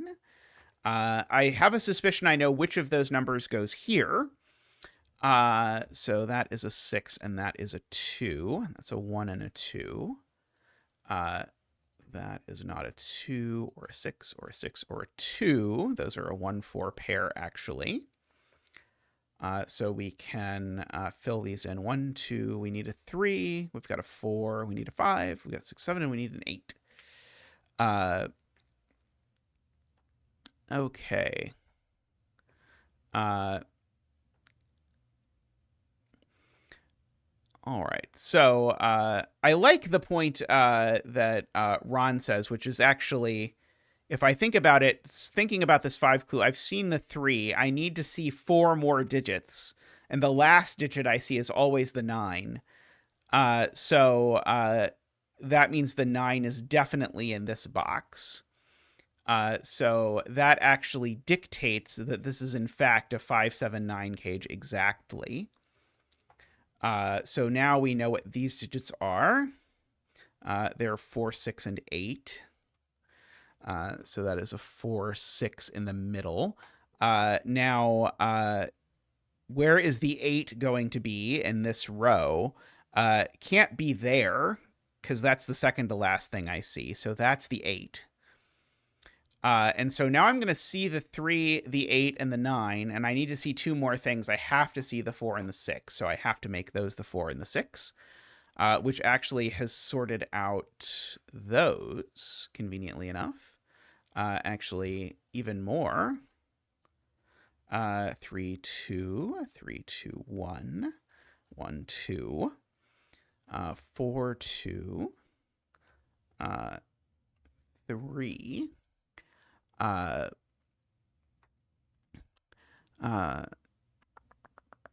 okay. So that was handy, and I think now it doesn't matter. We can put these in anywhere. Yeah, full deck and missing a few cards are great at making flowing puzzles, Jim, that are usually not too difficult, although I think we did one that was... we did a full deck missing a few cards puzzle a few streams ago that I think was a little bit on the harder side. But they always have just, like, perfect... restraint, we'll say, at making sure that every deduction is sort of a very nice thing. Ron says, not going to lie, that did a lot more than I thought it would. Yeah, I also was a little surprised when placing a 9 over here suddenly did everything. Not unhappy about it, but it was a surprise for me. I could good lift these, I suppose, but that doesn't sound good. Let's see. We can place an 8 in row 2. Oh, sorry, this is row 2. Yes, where is the 8 in row 2? Aha, yes. The 8 in row 2 has to be either at the tip of this thermo, which it can't be, or the penultimate step of this thermo, which is the only other place it can be. And so, yeah, now if you think about it, like, one of these two is a 7, and then we've got, like, a little wiggle room on the 6s and so on.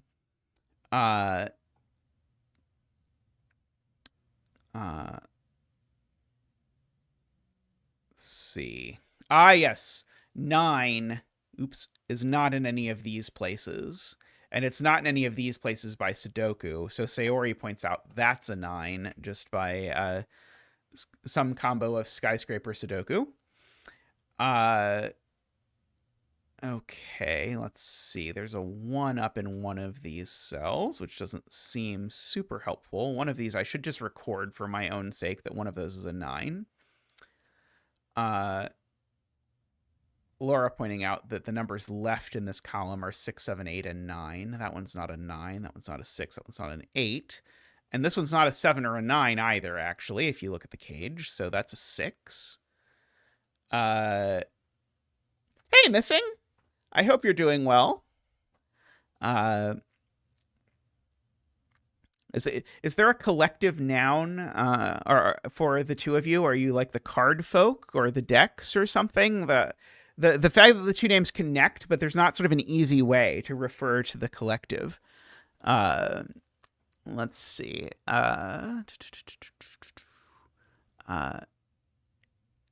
Okay, well, I can't put a 9 in these cells anymore, I am noticing, because if I put a 9, the 3 clue here would force the 9 to go there, but then I would need these to be a 7-8 pair. That doesn't work. So the 9 goes here, is the deduction. I'm not 100% sure that was the intended deduction, by which I mean I'm pretty sure that was not the intended deduction, but I'll take it. These are a 3-4 pair. No, they're not. Let's try again. Those are a 3... No, not 3-5 pair either, Zeta. Those are a 3-8 pair. There we go. Why would those have to be 7-8? Because I'm... I don't even know. I can't even imagine what weird world that would be the case. It's definitely not true at all. They could be like literally anything if this was a 9. Don't listen to me. Let's see. The double deckers. Oh, that's a good one. Let's see. We've got these are some numbers. I maybe should not look too closely at those though. Oh, there's a 1 here by Sudoku. I should probably place that. How am I doing on ones by Sudoku, by the way? I think this is the last one. Sven agrees. This was the last one. Was not intended to be like the last one of the ones, but there we go. It's too late now. Okay. 9 in row 7, I am being told, is only in one spot. Okay, so just by Sudoku, even 9 in row 8 is in one of these two spots, which knocks that 9 corner mark out and places that 9. Did we lose the pair in box 7? Inexplicably, yes. I think there... Oops. I didn't mean to hit the "Are we doing okay" button. So, or 3-8, but good news. We seem to be doing okay. All right. So the 3-8 pair here now makes that a 7 and a 6, and that a 7 and a 4. This is a much nicer introduction to skyscraper puzzles than the introduction to skyscraper puzzles that I made. I will definitely say that. This is not a 7 because thermos. If that's not a 3, that's a 3, but I don't see an immediate reason why. Oh, but 7 in this row now. Where does 7 in row 2 go? 7 in row 2 now has to go there because we've ruled 7 out of that cell. And now 6 goes there or there. Speaking of 6, there's definitely a 6 in one of these cells. Definitely a 9 in one of these cells. I feel like I've probably been more obstinate than I strictly speaking need to be about looking at the 3-cell 19 cage. He says, and then immediately looks elsewhere. This is a 4 by Sudoku. Which means that one of these two is a 4. Is this one that's the 4? Yeah, then yeah. I think it's okay either way, actually. These are a triple. One of those is a 3.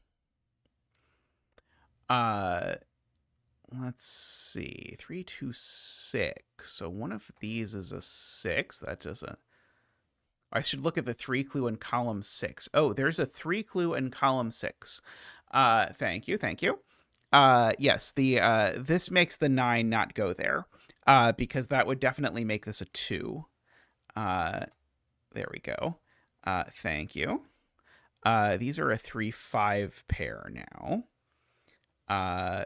Does 5 here break? No. One of these is a 9. Oh,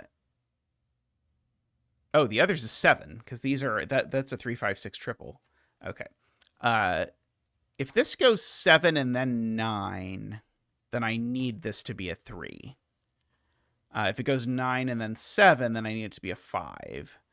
I guess that doesn't tell me a lot. But it does, I suppose, tell me is that the 6 is definitely in one of these cells. So this definitely isn't a 6. So therefore, that's a 5. So those are a 3-6 pair, which means that is a 5 and a 3. And 5 is the one that requires me go 9-7 rather than 7-9. Let's see. No 5s go there. Let's see. Row 5, column 5 is super naked, I am told. Octuple, there we go. Let's see. So these are a 7-8 pair, I'm going to suppose, for this row. Let's see. Can I do anything with the fact that this is a 4 yet? Yes, probably, because there's only 2 universes for this. Because if I make this a 5, then it goes 5, 6, 8, and it's too big because of the way this works out. So this can't be a 5, because that would make this clue into a 5. So this has to be a 6, 8, 5, and that now is a 4. That is an 8. That's one of those really weird skyscraper things that shows up sometimes that I have learned to look for, I suppose. Are we going to be resolving a deadly pattern with this 19 cage? I'm going to guess that's probably what's going to happen. because I really have refused to think about it very effectively so far. Let's see. Okay, so what about the rest of these? That is a lot of candidates. But that one can't be a 3 ever. And this one can't be a 5 ever because of our thermo stuff. And we know there's a 4 along it, so it's either 3, 4 or 4, 5. Those are the options. That one doesn't do anything. If this is oh yeah, this certainly isn't 8. Agree with that. Oh, this is a 7-8 pair. Who knew? That makes that a 9. Let's see. Okay. Oh, right, yeah, because of the very nice, yeah, because the 4s here, it's either those 4s or those are 4s. Either way, there's definitely a 4 in this cage. So it's either 4, 6, 9 or 4, 7, 8, and it's not 4, 7, 8 because there's a 7, 8 in the column. So it's 4, 6, 9. So 4, 9, 6 will do it, presumably. 3, 9, 8, 3. I will say I was surprised how many of my students, when I taught the Sudoku class, really liked skyscraper puzzles. It was definitely the favorite of a few of the students. Okay, so this needs to be a 5 or a 7, but 7 is too big because we'd go 7, 9 would be, and we'd be at 2. So this had better be a 5. 5 and 7. Very nice. Skyscrapers are one of your favorites. Fascinating, AFK. They're a genre that I can't often make it through a skyscraper puzzle without making one horrendous mistake, where I accidentally confuse skyscrapers with a mechanic that works completely differently for some reason. As I did once in this puzzle. But I do enjoy them as a sort of like weirdo thermo variant. It's interesting. So yeah, I am. I would say skyscrapers for me are a sometimes food. That would be my that would be my way of putting it. But this is a lovely puzzle. This is a very neat sort of intro to thinking about what these things are. And I don't think I've ever done a puzzle that combined killer and skyscraper before, which is part of why I grabbed this one right away. Alrighty, I'm going to take a quick moment, and I'll be back in just a moment. So see you all shortly.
All right, welcome back. We are going to do Zetamath by 99% Sneaky. At first, when I saw this this title, I wondered if I was being vain by thinking that it might somehow be connected to me. But the LMD page, back when LMD was a thing, explicitly acknowledged that it was a reference to some of my puzzles. So I'm excited to see how this goes.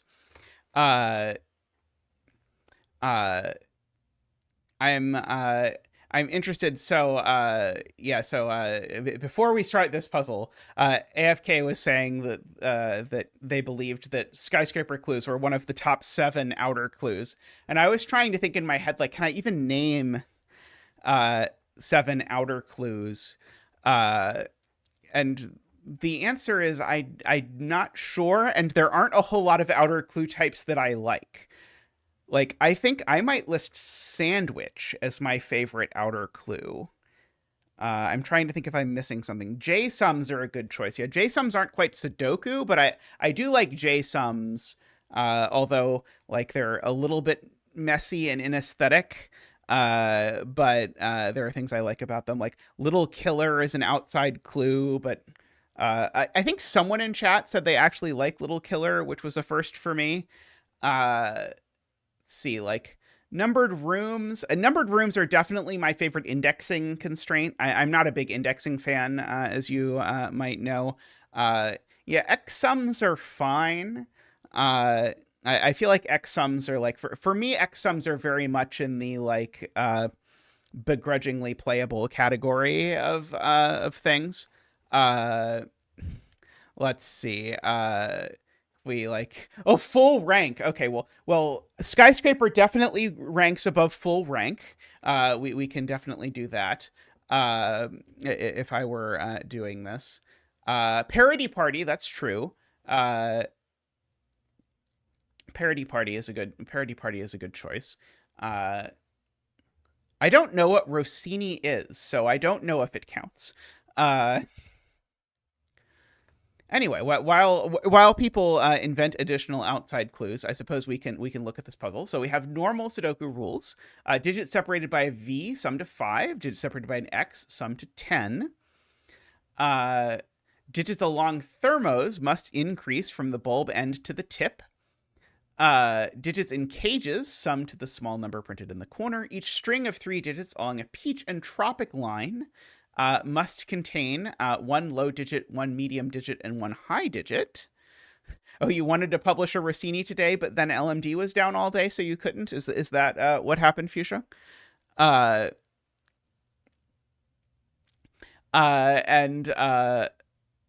Along purple Renbon lines, the digits must form a non-repeating consecutive set in any order. Yeah, I am wondering if my my pentomino puzzle will be the last I ever post to LMD. We'll see. I suspect it won't be, but one never knows. Well, I'm happy to write 1, 2, 3, 4 on this. I suspect. I guess it is possible to make a length 4 Renbon without completely wiping out a class of an entropic line, but you have to be very careful how you do it. Projected sums. I like projected sums. That's a good fun one. Let's see. I might as well fill in that this is definitely a 6, 7, 8, 9. Yeah, okay. So AFK's point is, I know that one of the numbers in here is a 1, 2, 3, or 4, because if I don't use any numbers between 1, 2, 3, and 4, then the 2 numbers I add are going to add up to more than 9. So therefore, AFK's point is we've used 3 of the numbers from 1, 2, 3, 4. So this could potentially be the 4th, but this can never be 1. So this is always at least 5, and at most 7. So this is 6, 7, 8. This is 7, 8, 9. Which is interesting. Oh, LMD is down deliberately. Okay, that is that is good to know as these things go. Yes, we've got that. Okay, so now we have a similar thing in this column because there's a 6, 7, 8, 9 on this X, which joins these 6, 7, 8, 9s, and means that these are a 1, 2, 3, 4, 5 quadruple. Sorry, quintuple. Sorry, quintuple if you throw in the thing there, I guess. Anyway, these are not very big, so these can't be super, super big. These are at most 7. That might have been excessive. But anyway, that means there's definitely a 4 along this Renbon because it's between 1 and 7, so this digit's not a 4. Also, the 9 cage sees the entire Renbon, which is interesting because it means the 9 cage certainly can't be 4, 5, but it can't be 3, 6 either. 2, 7, 3, 4, 5, 6. 2, 7 works. So this is always 2, 7 or 1, 8. I entered those numbers in a very non-standard order. If it's 2, 7, that means that this whole thing has to be 2, 3, 4, 5, or sorry, 3, 4, 5, 6. Now I guess this has me looking at the X, which is definitely not 1, 9. Oh yeah, so Fuchsia has one easy point about this, which is that if the Renbon has a 1, we definitely destroy that. So there's no 1 to be found there. So now we've got, do we now know enough to know that 3 and 4 both have to be on there? Yes, right? 7, 6, 5, 4, 3. Yeah, so now 3 is also definitely on the Renbon. So that can't be a 3. Let's see. Oh, I didn't put back my row column labels, by the way. Let me put back my row column labels.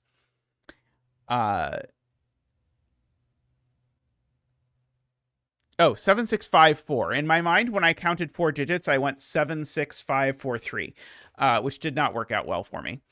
Yeah, I don't know how I got from 7 to 3. I mean, I know roughly how I got from 7 to 3, but that doesn't mean that it was a good deduction to make. Let's see. So 9 in this row is only in one of 2 places.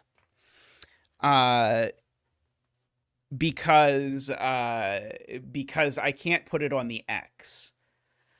What about 8? If I don't use 8 over here, then these are an 8, 9 pair, actually, because if I don't use 8 here, these are a 2, 7, and I can't put 8 on the X either. I guess here's actually, it's worth just writing, what is the X? It can't be 2, 8, because it breaks both ways of making a 9. I'm trying to get an 8, 9 pair here, and I'm working way too hard for doing that, I think. But I can say at least these are 3, 7, or 4, 6. Technically not nothing. Let's see. Yeah, sure are. That feels very relevant. This number sees the entirety of this Renbon.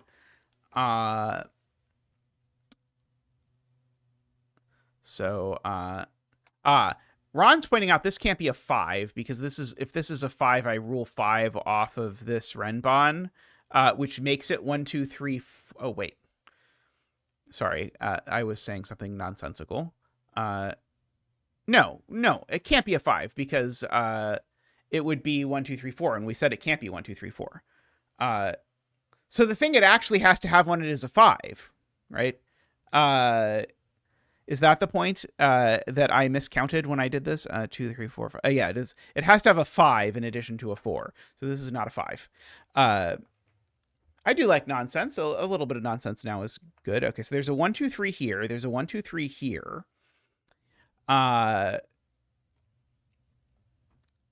So these are certainly not a 2, 3 pair. I'm willing to say that.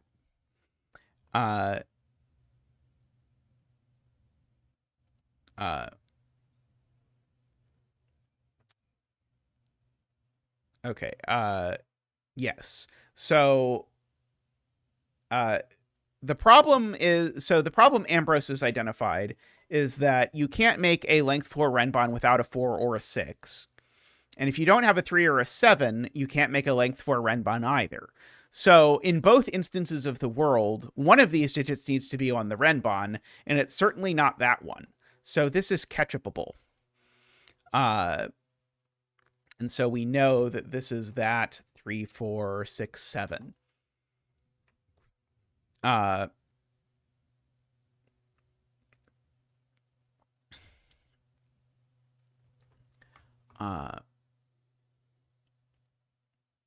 Interestingly enough.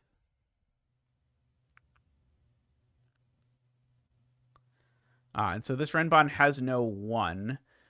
Do I know it's not 6, 7, 8, 9, Ron? Am I 100% sure of that? Is that somehow break this X if it's 6, 7, 8, 9?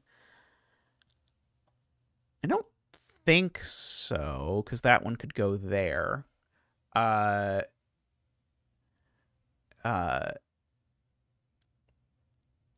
There has been a great spirit of play in this puzzle so far. Also, I'm really obsessed with the fact that 9 is in one of these two cells, and I bet I'm not supposed to think about that at all. So yeah, if this is not 1, 8, these are an 8, 9 pair. That might tell me something in some universe. Okay, I know there is a low in this column. I know this digit is at most 6, and I think people have said in chat it can't actually be 6. I don't know why I'm marking this.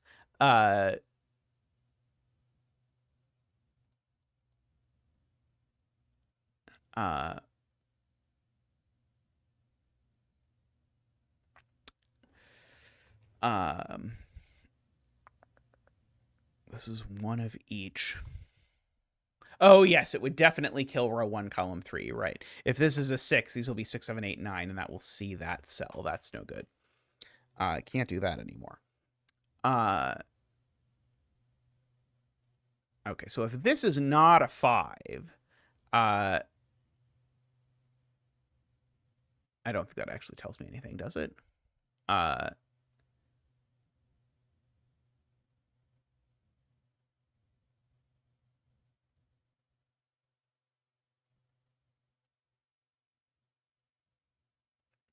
Yeah, if you count 5, 6, 7, 8, 9s in this row, we sort of have, similar to counting the 1, 2, 3, 4s, we have some interesting things.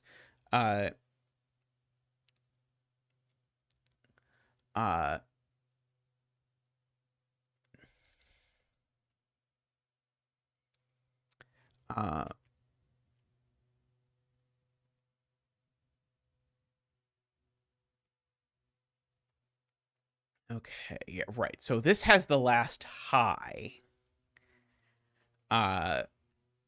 in the column, which might or might not be that digit, I suppose. If this is high, then it's on this X for whatever that is worth.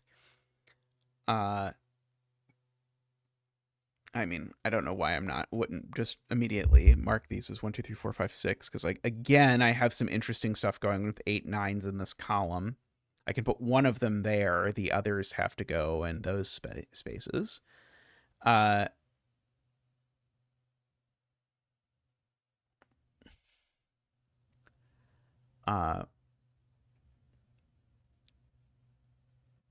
the 9 cage is 2, 7, it affects the Renbon in some way, I'm being told.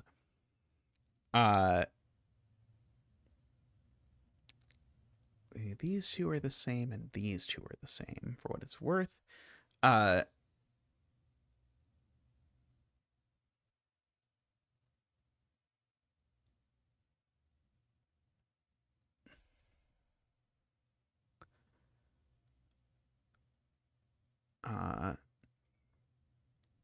If this is 2, 7, does that tell me the X is 4, 6? Oh, the 9 cage and 4/7. Oh. I was like, what on earth? How on earth? Yeah, oh boy. Okay, yeah, sorry. This 9 cage, thank you. Uh, uh, if this is 2/7, okay, so if this is 2/7, uh, then this renbon gets 2 odd digits, because if this is 2/7, then this is 4/6. And so, yeah, so these are both odd, and now this is 2/4. But this is 2/4 in the world where this is 2/7. Right. Okay, so that does not work. Okay, yeah. So the chain of causality is that the only even digits that can go here are 2, 4, and 6. And if I use none of those, if I use none of 2, 4, and 6, then I must use 2 and 4 up here. But as soon as I use one of 2, 4, and 6 down here, then I can't make this 2/7. So in no universe is this 2/7. This is always 1/8. That is really interesting. How that sort of worked out in consultation with that. It was really sort of the combination of all of these. Okay, and so now that this isn't a 1, now I can't have a 2 on the renbon anymore, because I would have a 2 and a 3, and that would be bad. So we've got that. 3, 7.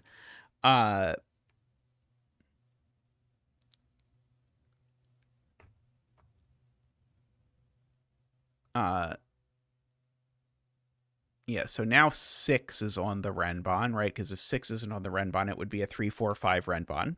And so 6 being on the renbon means these aren't 4, 6. These are 3, 7, which means that is 3, 7. And now the 3, 7 looks and gets us a digit. This digit is a 2. And we get to bring out Zach for the 2 dance. Woohoo!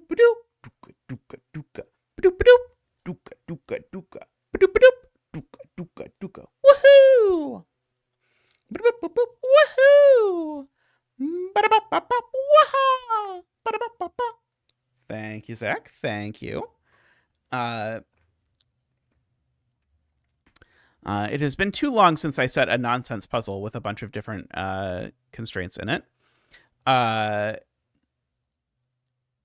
So there's a 3, 7 pair looking at these 2 entropy cells. Is I'll say very exciting. Let's see. Okay, so these aren't 3, 7 for sure. These are from 4, 5, 6. Okay, so I did not get my wish of these being an 8, 9 pair. But these are from 4, 5, 9. For what it is worth. Go in whichever 4, 5 is over there. So there's definitely a 3 over here now if I look at this. So the 3 means that's not a 3. So that means there's not a 7 on this X, which means, funnily enough, that there's a 7 in this column, and all 3 of those cells see that cell, so that cell's not a 7. Is what I can learn from this. So that's only a 5 or a 6.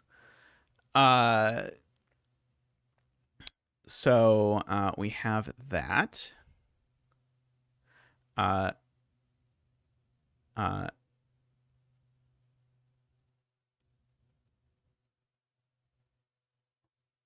Yes, also an 8, because I can't put a 2 down there either, right?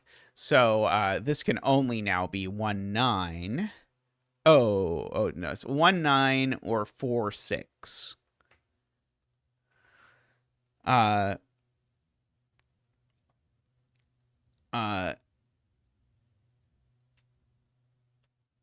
the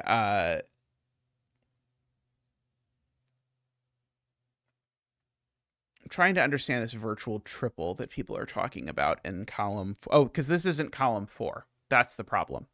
This is column 4. That would be the problem. I cannot count today to save my life. Yes, so there is a 4, 5, or 6 in here. So that is a 4, 5, 6 virtual triple. So these aren't 4, 5, 6, which means these both are 4, 5, 6. And that one's not a 6 for the entropy line. Okay. And now that means this is a 9. So no 9 is left. So we've got that. Okay. Now there's a 4, 5, 6 triple in this column, so that's not a 4 or a 5. Agree. It's a high and a low. This is a high and a low. That was a sweet setup there with the rupee. One of these is a 1, I guess. I know by Sudoku. Maybe that's not exciting.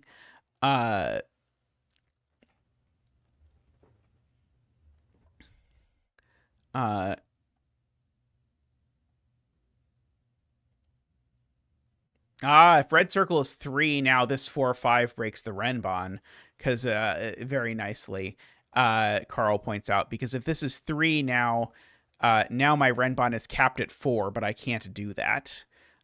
So in fact, circle is 7. Good spotting, Carl, there. So we get that. Okay, and so we could go up to 8, 9. Or down to 6, 5, 4. Oh, but we can't go down to 4 because it would break that cell. So these are only from 5, 6, 8, 9. That's not my 7 anymore. Okay. Yes, virtual 8, 9 pair. Uh-oh. Isn't this... Oh, no, sorry. It's not broken because that one can be. Okay, got it. So that's not high. So one of these two is high. And that's high and that's high. So none of these are high. So therefore that's high. Sorry, in my head I miscounted what was happening and was briefly concerned. Okay. There's no 2 up here for what it's worth.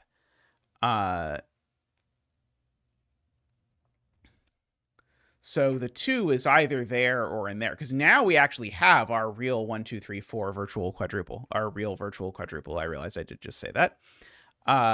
This is from 5, 6, 7, 8, 9. It's not a 9. But the 2, therefore, is either here or it's here. And if it's there, it's a 2, 3. So this is never a 3. That's never a 3. That's the dumbest deduction I've ever made in my entire life. But this is never a 3. Because if this is a 3, I can't put a 2 in row 1.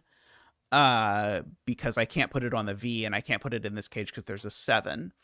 And now, actually, I have a virtual 1, 2 pair. So this needs to be a 3 or a 4. So this is either 3, 6 or 4, 5 over here. So that is not a 3. This is not a 6. I mean, I do feel like the fact that this is like a puzzle dedicated to me and that it has a bajillion virtual pairs and triples really shows an understanding of audience that is very much appreciated. Okay. So therefore,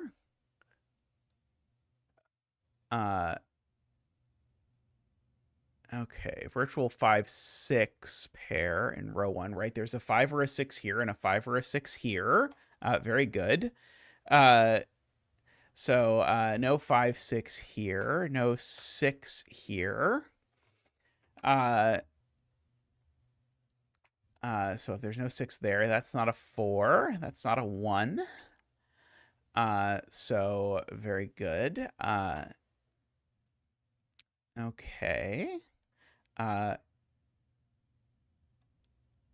Carl has noticed that we can color row 6, column 7, and the same digit in box 5. Ah, yes, these two are the same digit. They can be ketchuped.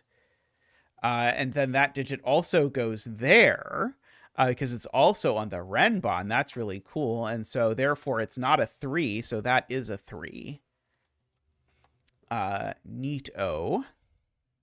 The ketchuping is inevitable. It is true. We also have a virtual 3-4 pair in this row. So if I just go ahead and write out what this is, it's not a 1.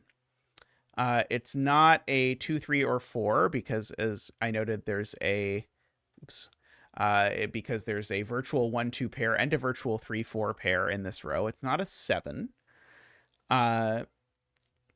So this is only 5, 6, 8, or 9. Somehow only 5, 6, 8, or 9 is not as exciting as I had hoped. Oh, but there's a virtual 5, 6 pair as well. So this isn't 5 or 6. So these are actually just an 8, 9 pair straight up. Right. So yeah, we had a virtual 5, 6 pair as well because this is either going to be 4, 5, or 3, 6. So that 8, 9 pair looks down and makes that not an 8 or a 9. So if this is the digit that's mid, then it is the last 4, 5, 6 in the column for what it is worth. And it would be, oh yeah, it's weird. If this is 4, 5, then I know the middle digit is a 6. Which I feel like should mean something to me in my life right now, but I'm not sure that it does. It will probably mean something to me someday when I am old and looking back at this portion of my life. Row 2, column 8, 9 are only 1, 2, 3. Right, because we've only got room for...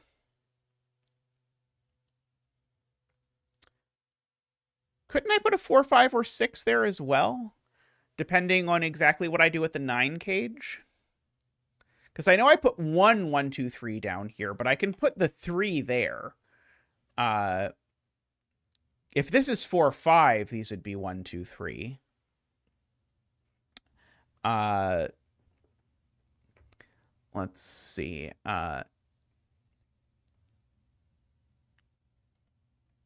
Okay, I know there's a 2 or a 3 in here. I keep looking at. It hasn't done anything for me yet, but if I look at it enough times, it will definitely do something for me. I keep believing. Let's see. There's no way I know whether this X and that X are the same, is there? Yeah, we've used this virtual 7, 8, 9 triple in box, or in row 3, Eckbert. That's how we got this 8, 9, actually.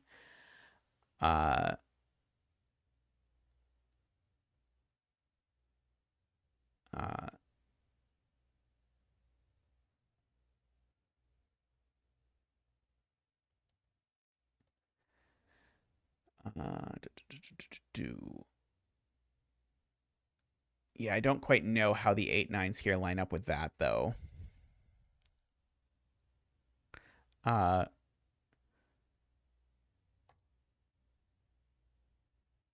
Oh, yes, this is 1, 2, 3. That is very nice, Fuchsia, because it sees the 7, 8, 9 triple, virtual triple in row 3 and the 4, 5, 6 actual triple in column 5, which is very spicy. So that gives me 2/3 of a virtual 1, 2, 3 triple in this row. Oh, no, it gives me the whole virtual 1, 2, 3 triple. Because one of these is a 1, 2, 3, one of these is a 1, 2, 3, and that's a 1, 2, 3. So these aren't 1, 2, 3. Or 7, 8, 9. These are from 4, 5, 6. So that seems possibly useful. And the last 4, 5, 6 is over here, of course. I love this. This has been a delight.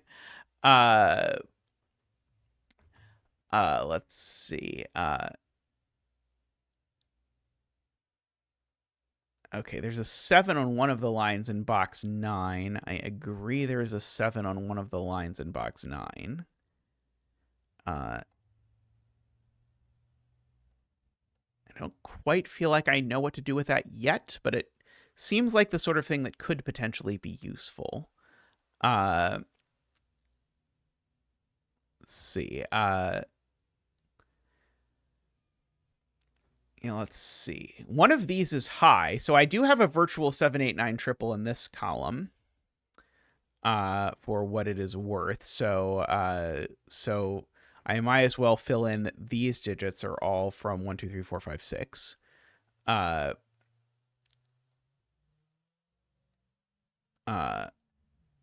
was gonna say, and that tells me that these can't be 9, but I already know they can't be 9 by sudoku. And this one's not 4, 5, or 6, as AFK points out, because we already have our 4, 5, 6 triple in the box. If this is a 2, then that's a 2, for what it's worth.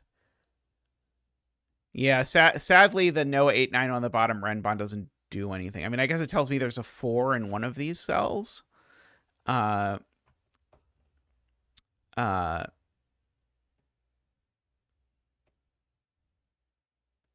7 cage is going to have a lot in common with the Renbon.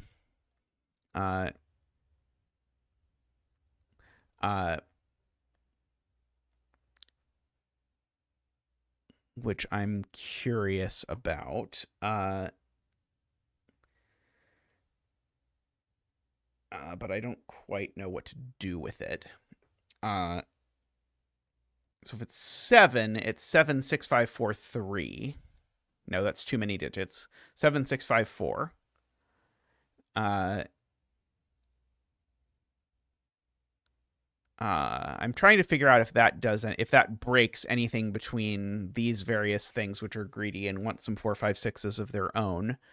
But I don't think so. Yeah, we have a virtual 4, 5, 6 triple in column 4. Yeah, this puzzle has seemed to be predominantly about finding unorthodox virtual triples. Let's see.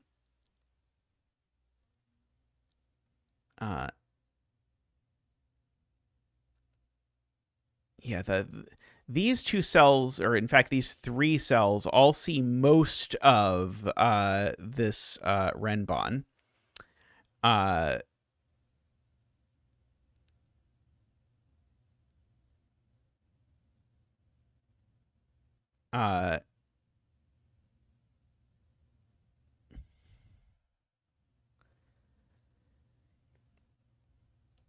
Yeah, assuredly these aren't both 4, 5, or sorry, assuredly these aren't all 4, 5, 6, because there's a 4, 5, 6 in here.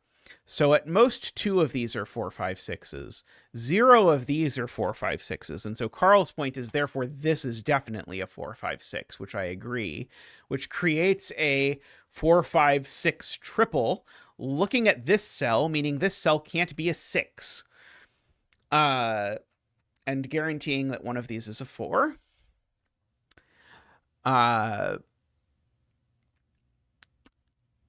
Okay. So that's a 7, 8, 9 triple now. So now that's a 7, 8, 9 triple. So now these are a 4, 6. So now ketchup is 5. And no, that's not our first digit. I was thinking like, wow, that was a late first digit, but it was not actually the first digit. So that's a 6. And so these are an 8, 9 pair. These are a 4, 6. This is a 1. This is not a 5. Let's see. These are a 2 and a something. 2 and a 4. For what it is worth. These aren't 5 or 6. So if this is a 7, or if there's a 7 on here, these are a 5, 6 pair. Which might be okay or might be horribly broken. I don't know yet. Okay.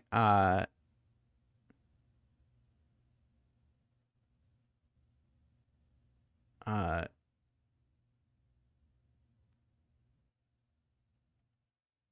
this is an 8, there would be 2 3s in or sorry, 2 7s in row 1.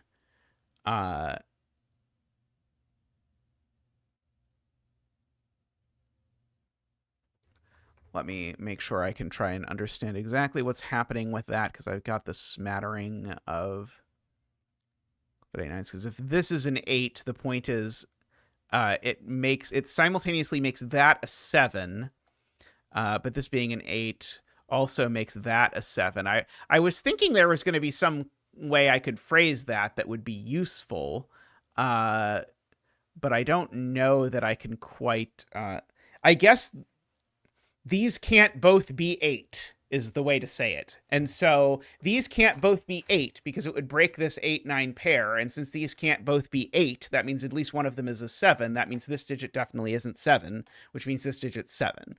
That's I think that's my best way of articulating it. I think that was an acceptable way of articulating that. That wasn't too bad. Okay, so this isn't a 3 anymore. So this is not a 2 anymore. Yeah, I tend to like these can't both be the thing deductions when I have them. 7 in row 1 now. Right, there's an 8-9 pair now, so that one is a 7. Funnily enough, as it happens. Okay.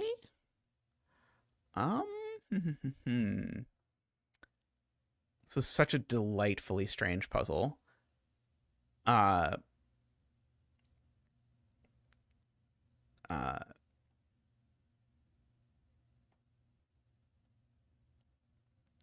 Okay. Okay, so one of these is an 8 now, I guess is what I know, although I guess I kind of knew that if I was already paying attention. Oh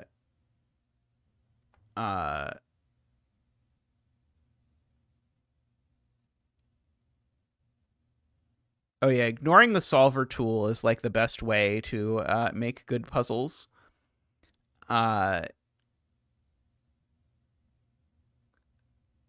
I was hoping to note that, like, oh, maybe the one over here also has to be an 8, but it doesn't.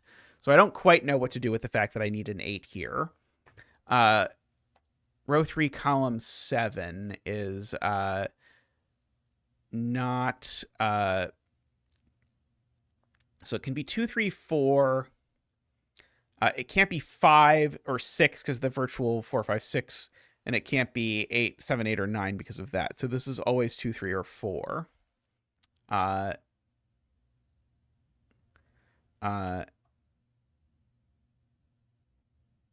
Oh, this X. Okay, Carl is looking at this X. So this is not 1, 9, or 4, 6. So this is 2, 8, or 3, 7. Oh,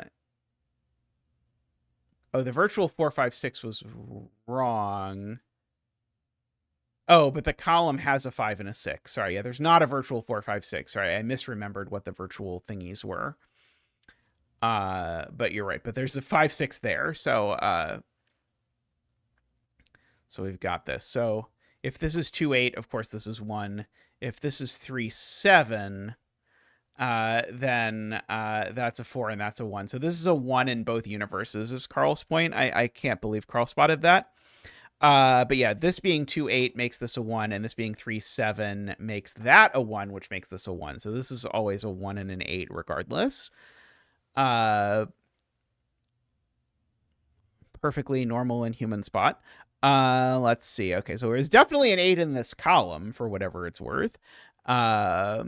Okay.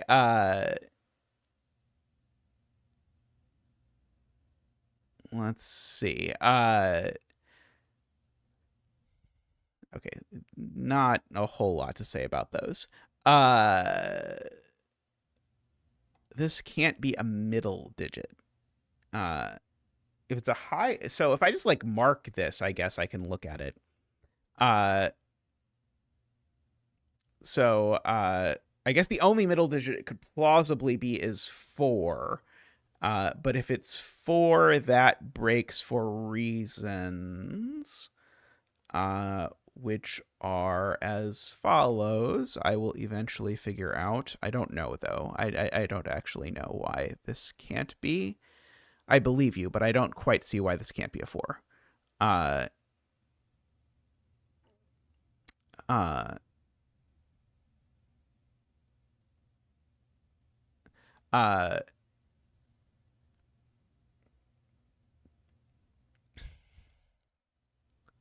oh, yeah. Where's the other high digit in this box? Uh,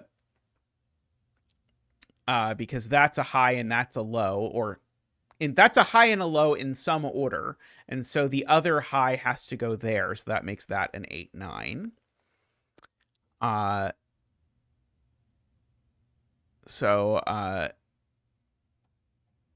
yeah, so the 7 is on the Renbon. Right. So if I make this a 4, it puts a 7 on the Renbon, and then this is a 4-7 pair, but that doesn't work. So this can't be a 4. Yeah, the breaks the Renbon. The Renbon definitely has a 4 on it, but the 4 could live on either side of the world, I believe. And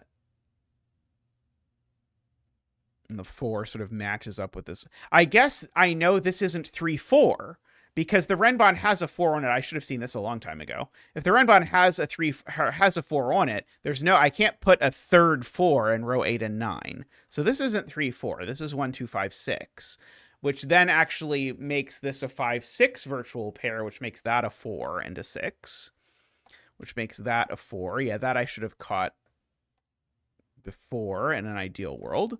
Okay,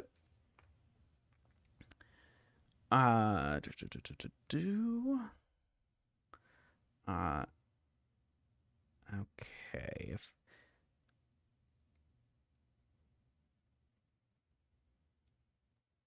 let's see, 6 in box 5 is placed. Yeah, see, Mukti says 7 on this Renbon breaks would be 4. Right. So yeah, if there's a 7 on here, it would be 4-7 with a 5-6, which would break the 7 cage. So it can't have a 7 on it. Great. So yeah, that has the 5-7 problem. Or sorry, the 5-6 problem. So that's a 7. So this is an 8 or a 9. It's the last 8 or 9 in the column. That's not a 7, so that's not a 3. Okay, there can't be a 6 on the Renbon now either, because the 6 would definitely have a 5, which would join it in the box, which would be a problem. So now this is a length 4 thing from 1, 2, 3, 4, 5.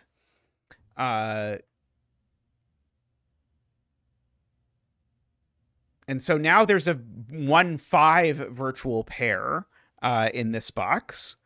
Because I need a 1 or a 5, and they can't go over here, apparently. So there's a 1 or a 5 here and 1 or a 5 here. That means that's not 5 at the very least. It means if I mark all of these cells, that can't be 5, and these can't be 1. Oh, it means that one of these is a 1, actually. Because if you now ask where the 1 goes in this column, conveniently there's a given 1 ruling it out of there. So I bet that's intentional, actually, to note that one of those is a 1. So the thing that's here is a 2 or a 3, for whatever that is worth. If that's a 1, I suppose that's a 1.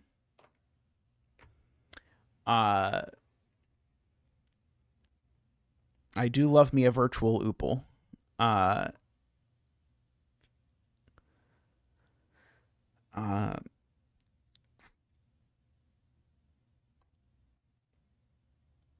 If these are low, there's a 4 here.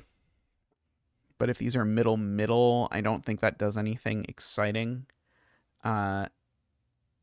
Ah, that's a good spot. So the other 8, 9 in column 8 Ambrose is spotted has to go here because I can't put a high digit here, and I can't put it in either of those spots. So that is an 8, 9.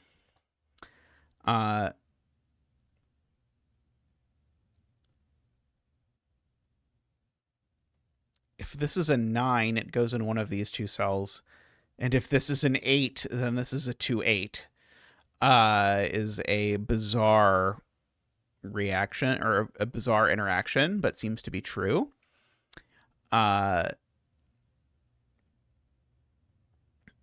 Let's see. So, yeah, we still know that these are the same high, mid, low-edy.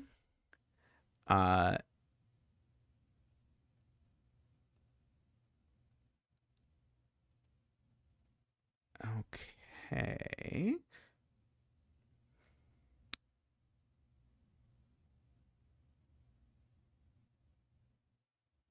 If this is 2, 5, does that just break? Because if this is 2, 5, I definitely have a 2 over here. Is there something wrong with that?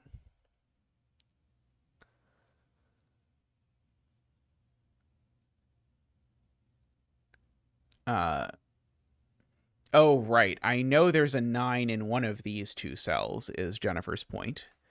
So those aren't 9. Or sorry, so that cell's not 9. Yeah, because one of these is 9.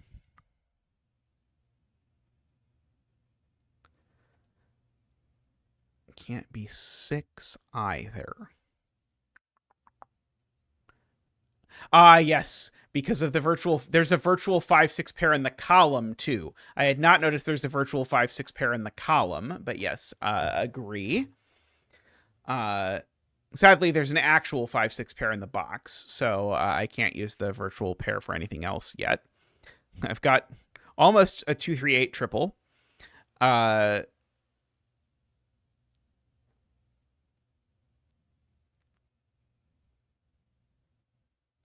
Yeah, so 7 and 9 are both in here. I know one of these is a 1 just by sudoku, I suppose. Just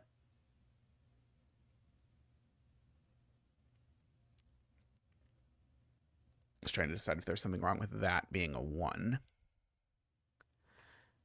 I know one of these is low. I know one of these is low. Oh, so this digit's low. Oh, no, it could be that one. One of these two is low.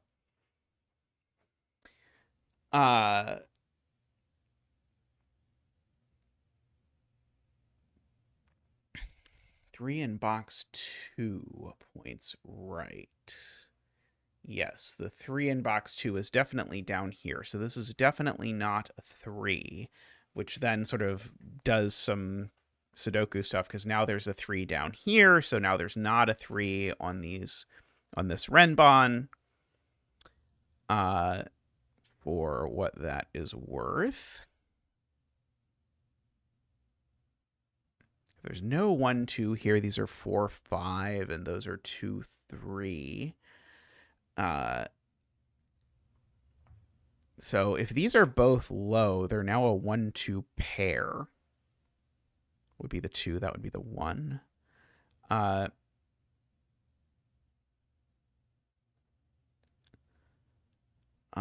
How do I know that, Jennifer? Is there something wrong with the world where this is a 2 and a 1?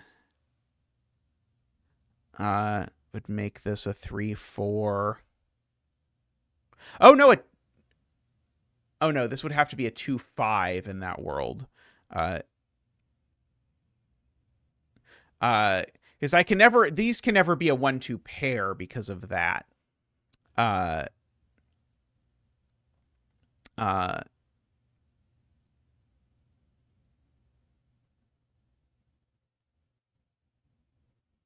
See, if there's a 2 over here, then these are a 3, 4, and this is if there's a 2 on here, it's with a 5. Oh, that feels suspicious.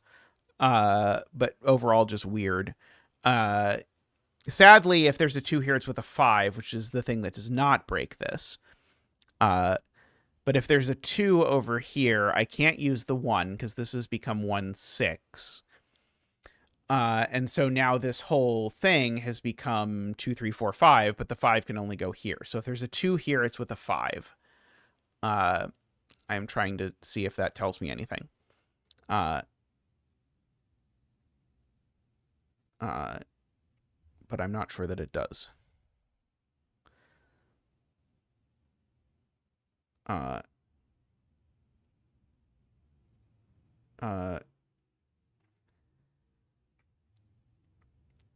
see. So yeah, so I kind of want this to be like a 1-2 virtual pair, but I don't think it quite is. Sorry, low. One of these is low, I should say.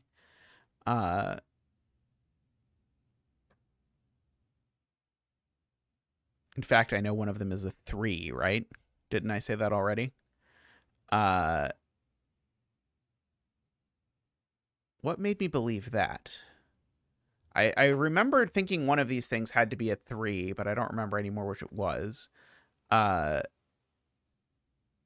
Something somewhere had to have a 3 in it, but I don't remember anymore. Because there was some virtual pair that was making something a 3. It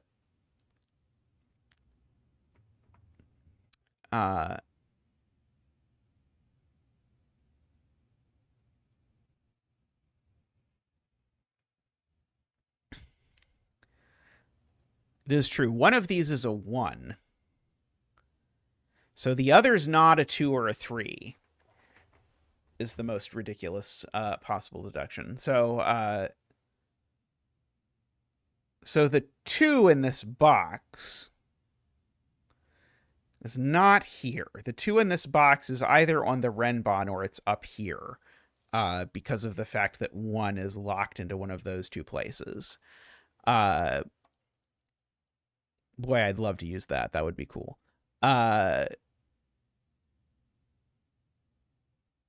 Yeah, there's definitely a 3 in this row. So the 3 in this box up here is actually sort of very restricted. Now let's incorporate the Fist of a Fell Ring to use that. Oh boy, the donating or dedicating a puzzle to me and then resolving it with set would sure be something. Yeah, these can't be 1, 2. The fact that it would be 2, 5 is just so convenient for what's there. It feels like I should be able to get something out of it, but I've not figured out what I can wring out of it if I can wring something out of it. Let's see. 4. Yeah, there's this sort of virtual 5, 6 business.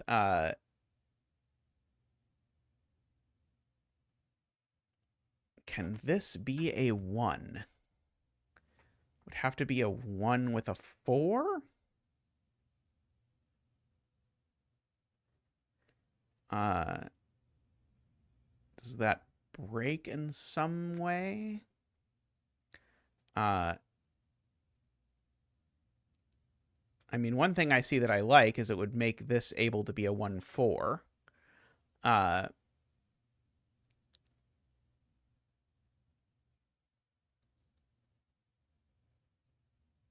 If this is a 2, 3, I see that these become a 2, 3 pair.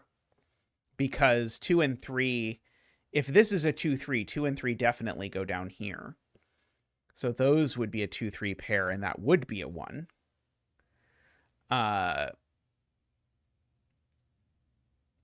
If this is a 1, 4, I think it's a little bit less restricted. Let's see. What other strange shenanigans are going on here? Yeah,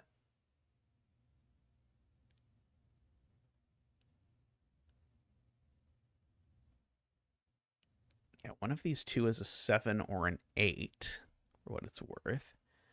Yeah, if this one's high, it's exactly an 8.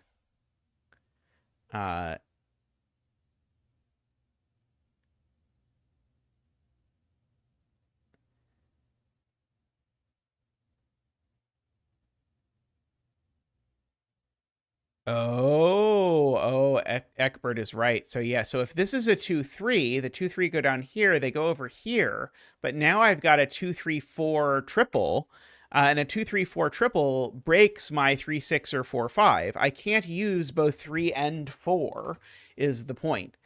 So basically the thing, yeah, so this can't be 2-3. Weirdly enough, it has to be 1-4. 2-9. I feel like there's probably a slightly better way to say that. And I tried to find it, but I did not quite find it. But it definitely makes sense. So now this is not 4-5, so it is 3-6 in that order. That's a 5. That's a 6. 5 does indeed make this 1-6, which was the thing that I thought it might be, just because everything else, or sort of, it seemed to work so well. The 1-6 looks up and places a 1 here. Okay. So now, right, none of these are mid. So the 4 and the 5 in this column are now both locked down here. For whatever that is worth. 9 in box 2. Let's do that. So 9 in box 2 is now there, which makes this a 3, actually. Makes that a 1. Makes this high, so this is an 8. And makes this low, so this is a 2 or 3. That has become a 9 and an 8. That has become an 8 and a 9. Become not an 8, so that's not a 2, not an 8, not a 9. This is a naked single of some description. It seems to be a 7. And so this is the other 2-3, but it is a 3, and that's a 2. Which, if you look at it now, has made that a 3, making that an 8 and a 2, making that a 9 and a 7 and an 8, 4 and a 2. These aren't 2 anymore. So now these are 2, 3, 4, 5. And that number is definitely over there, for whatever it is worth. So this number and this number are different 2 4s, is a deduction that I'm not incredibly proud of, I will admit. Probably will not be the most groundbreaking that I've ever made. But that 5-6 pair looks over and makes this a 2 and that a 4, which has made that a 3 and a 2. Made that a 4-5, making that a 2. This 1-5 looks over here, making that a 3 and a 2. Let's see. So now those are a 2-3 pair. Now I have to put the 1 somewhere it doesn't get duplicated. So the 1 has to go in the middle now. With a 6 and a 1 over there, making that a 4 and a 6, making that a 5 and a 4. These both have to be middling, so they have to be from 4, 5, 6, which apparently means that one has to be a 5 and that one has to be a 6. That has to be a 5 and a 1. And we can mark the rest. 4, 5, 9, 7, 3, 4, 9, 6, 7, 6, and 5. Wow, what a puzzle. That was great. Thank you for the gift to 99% Sneaky.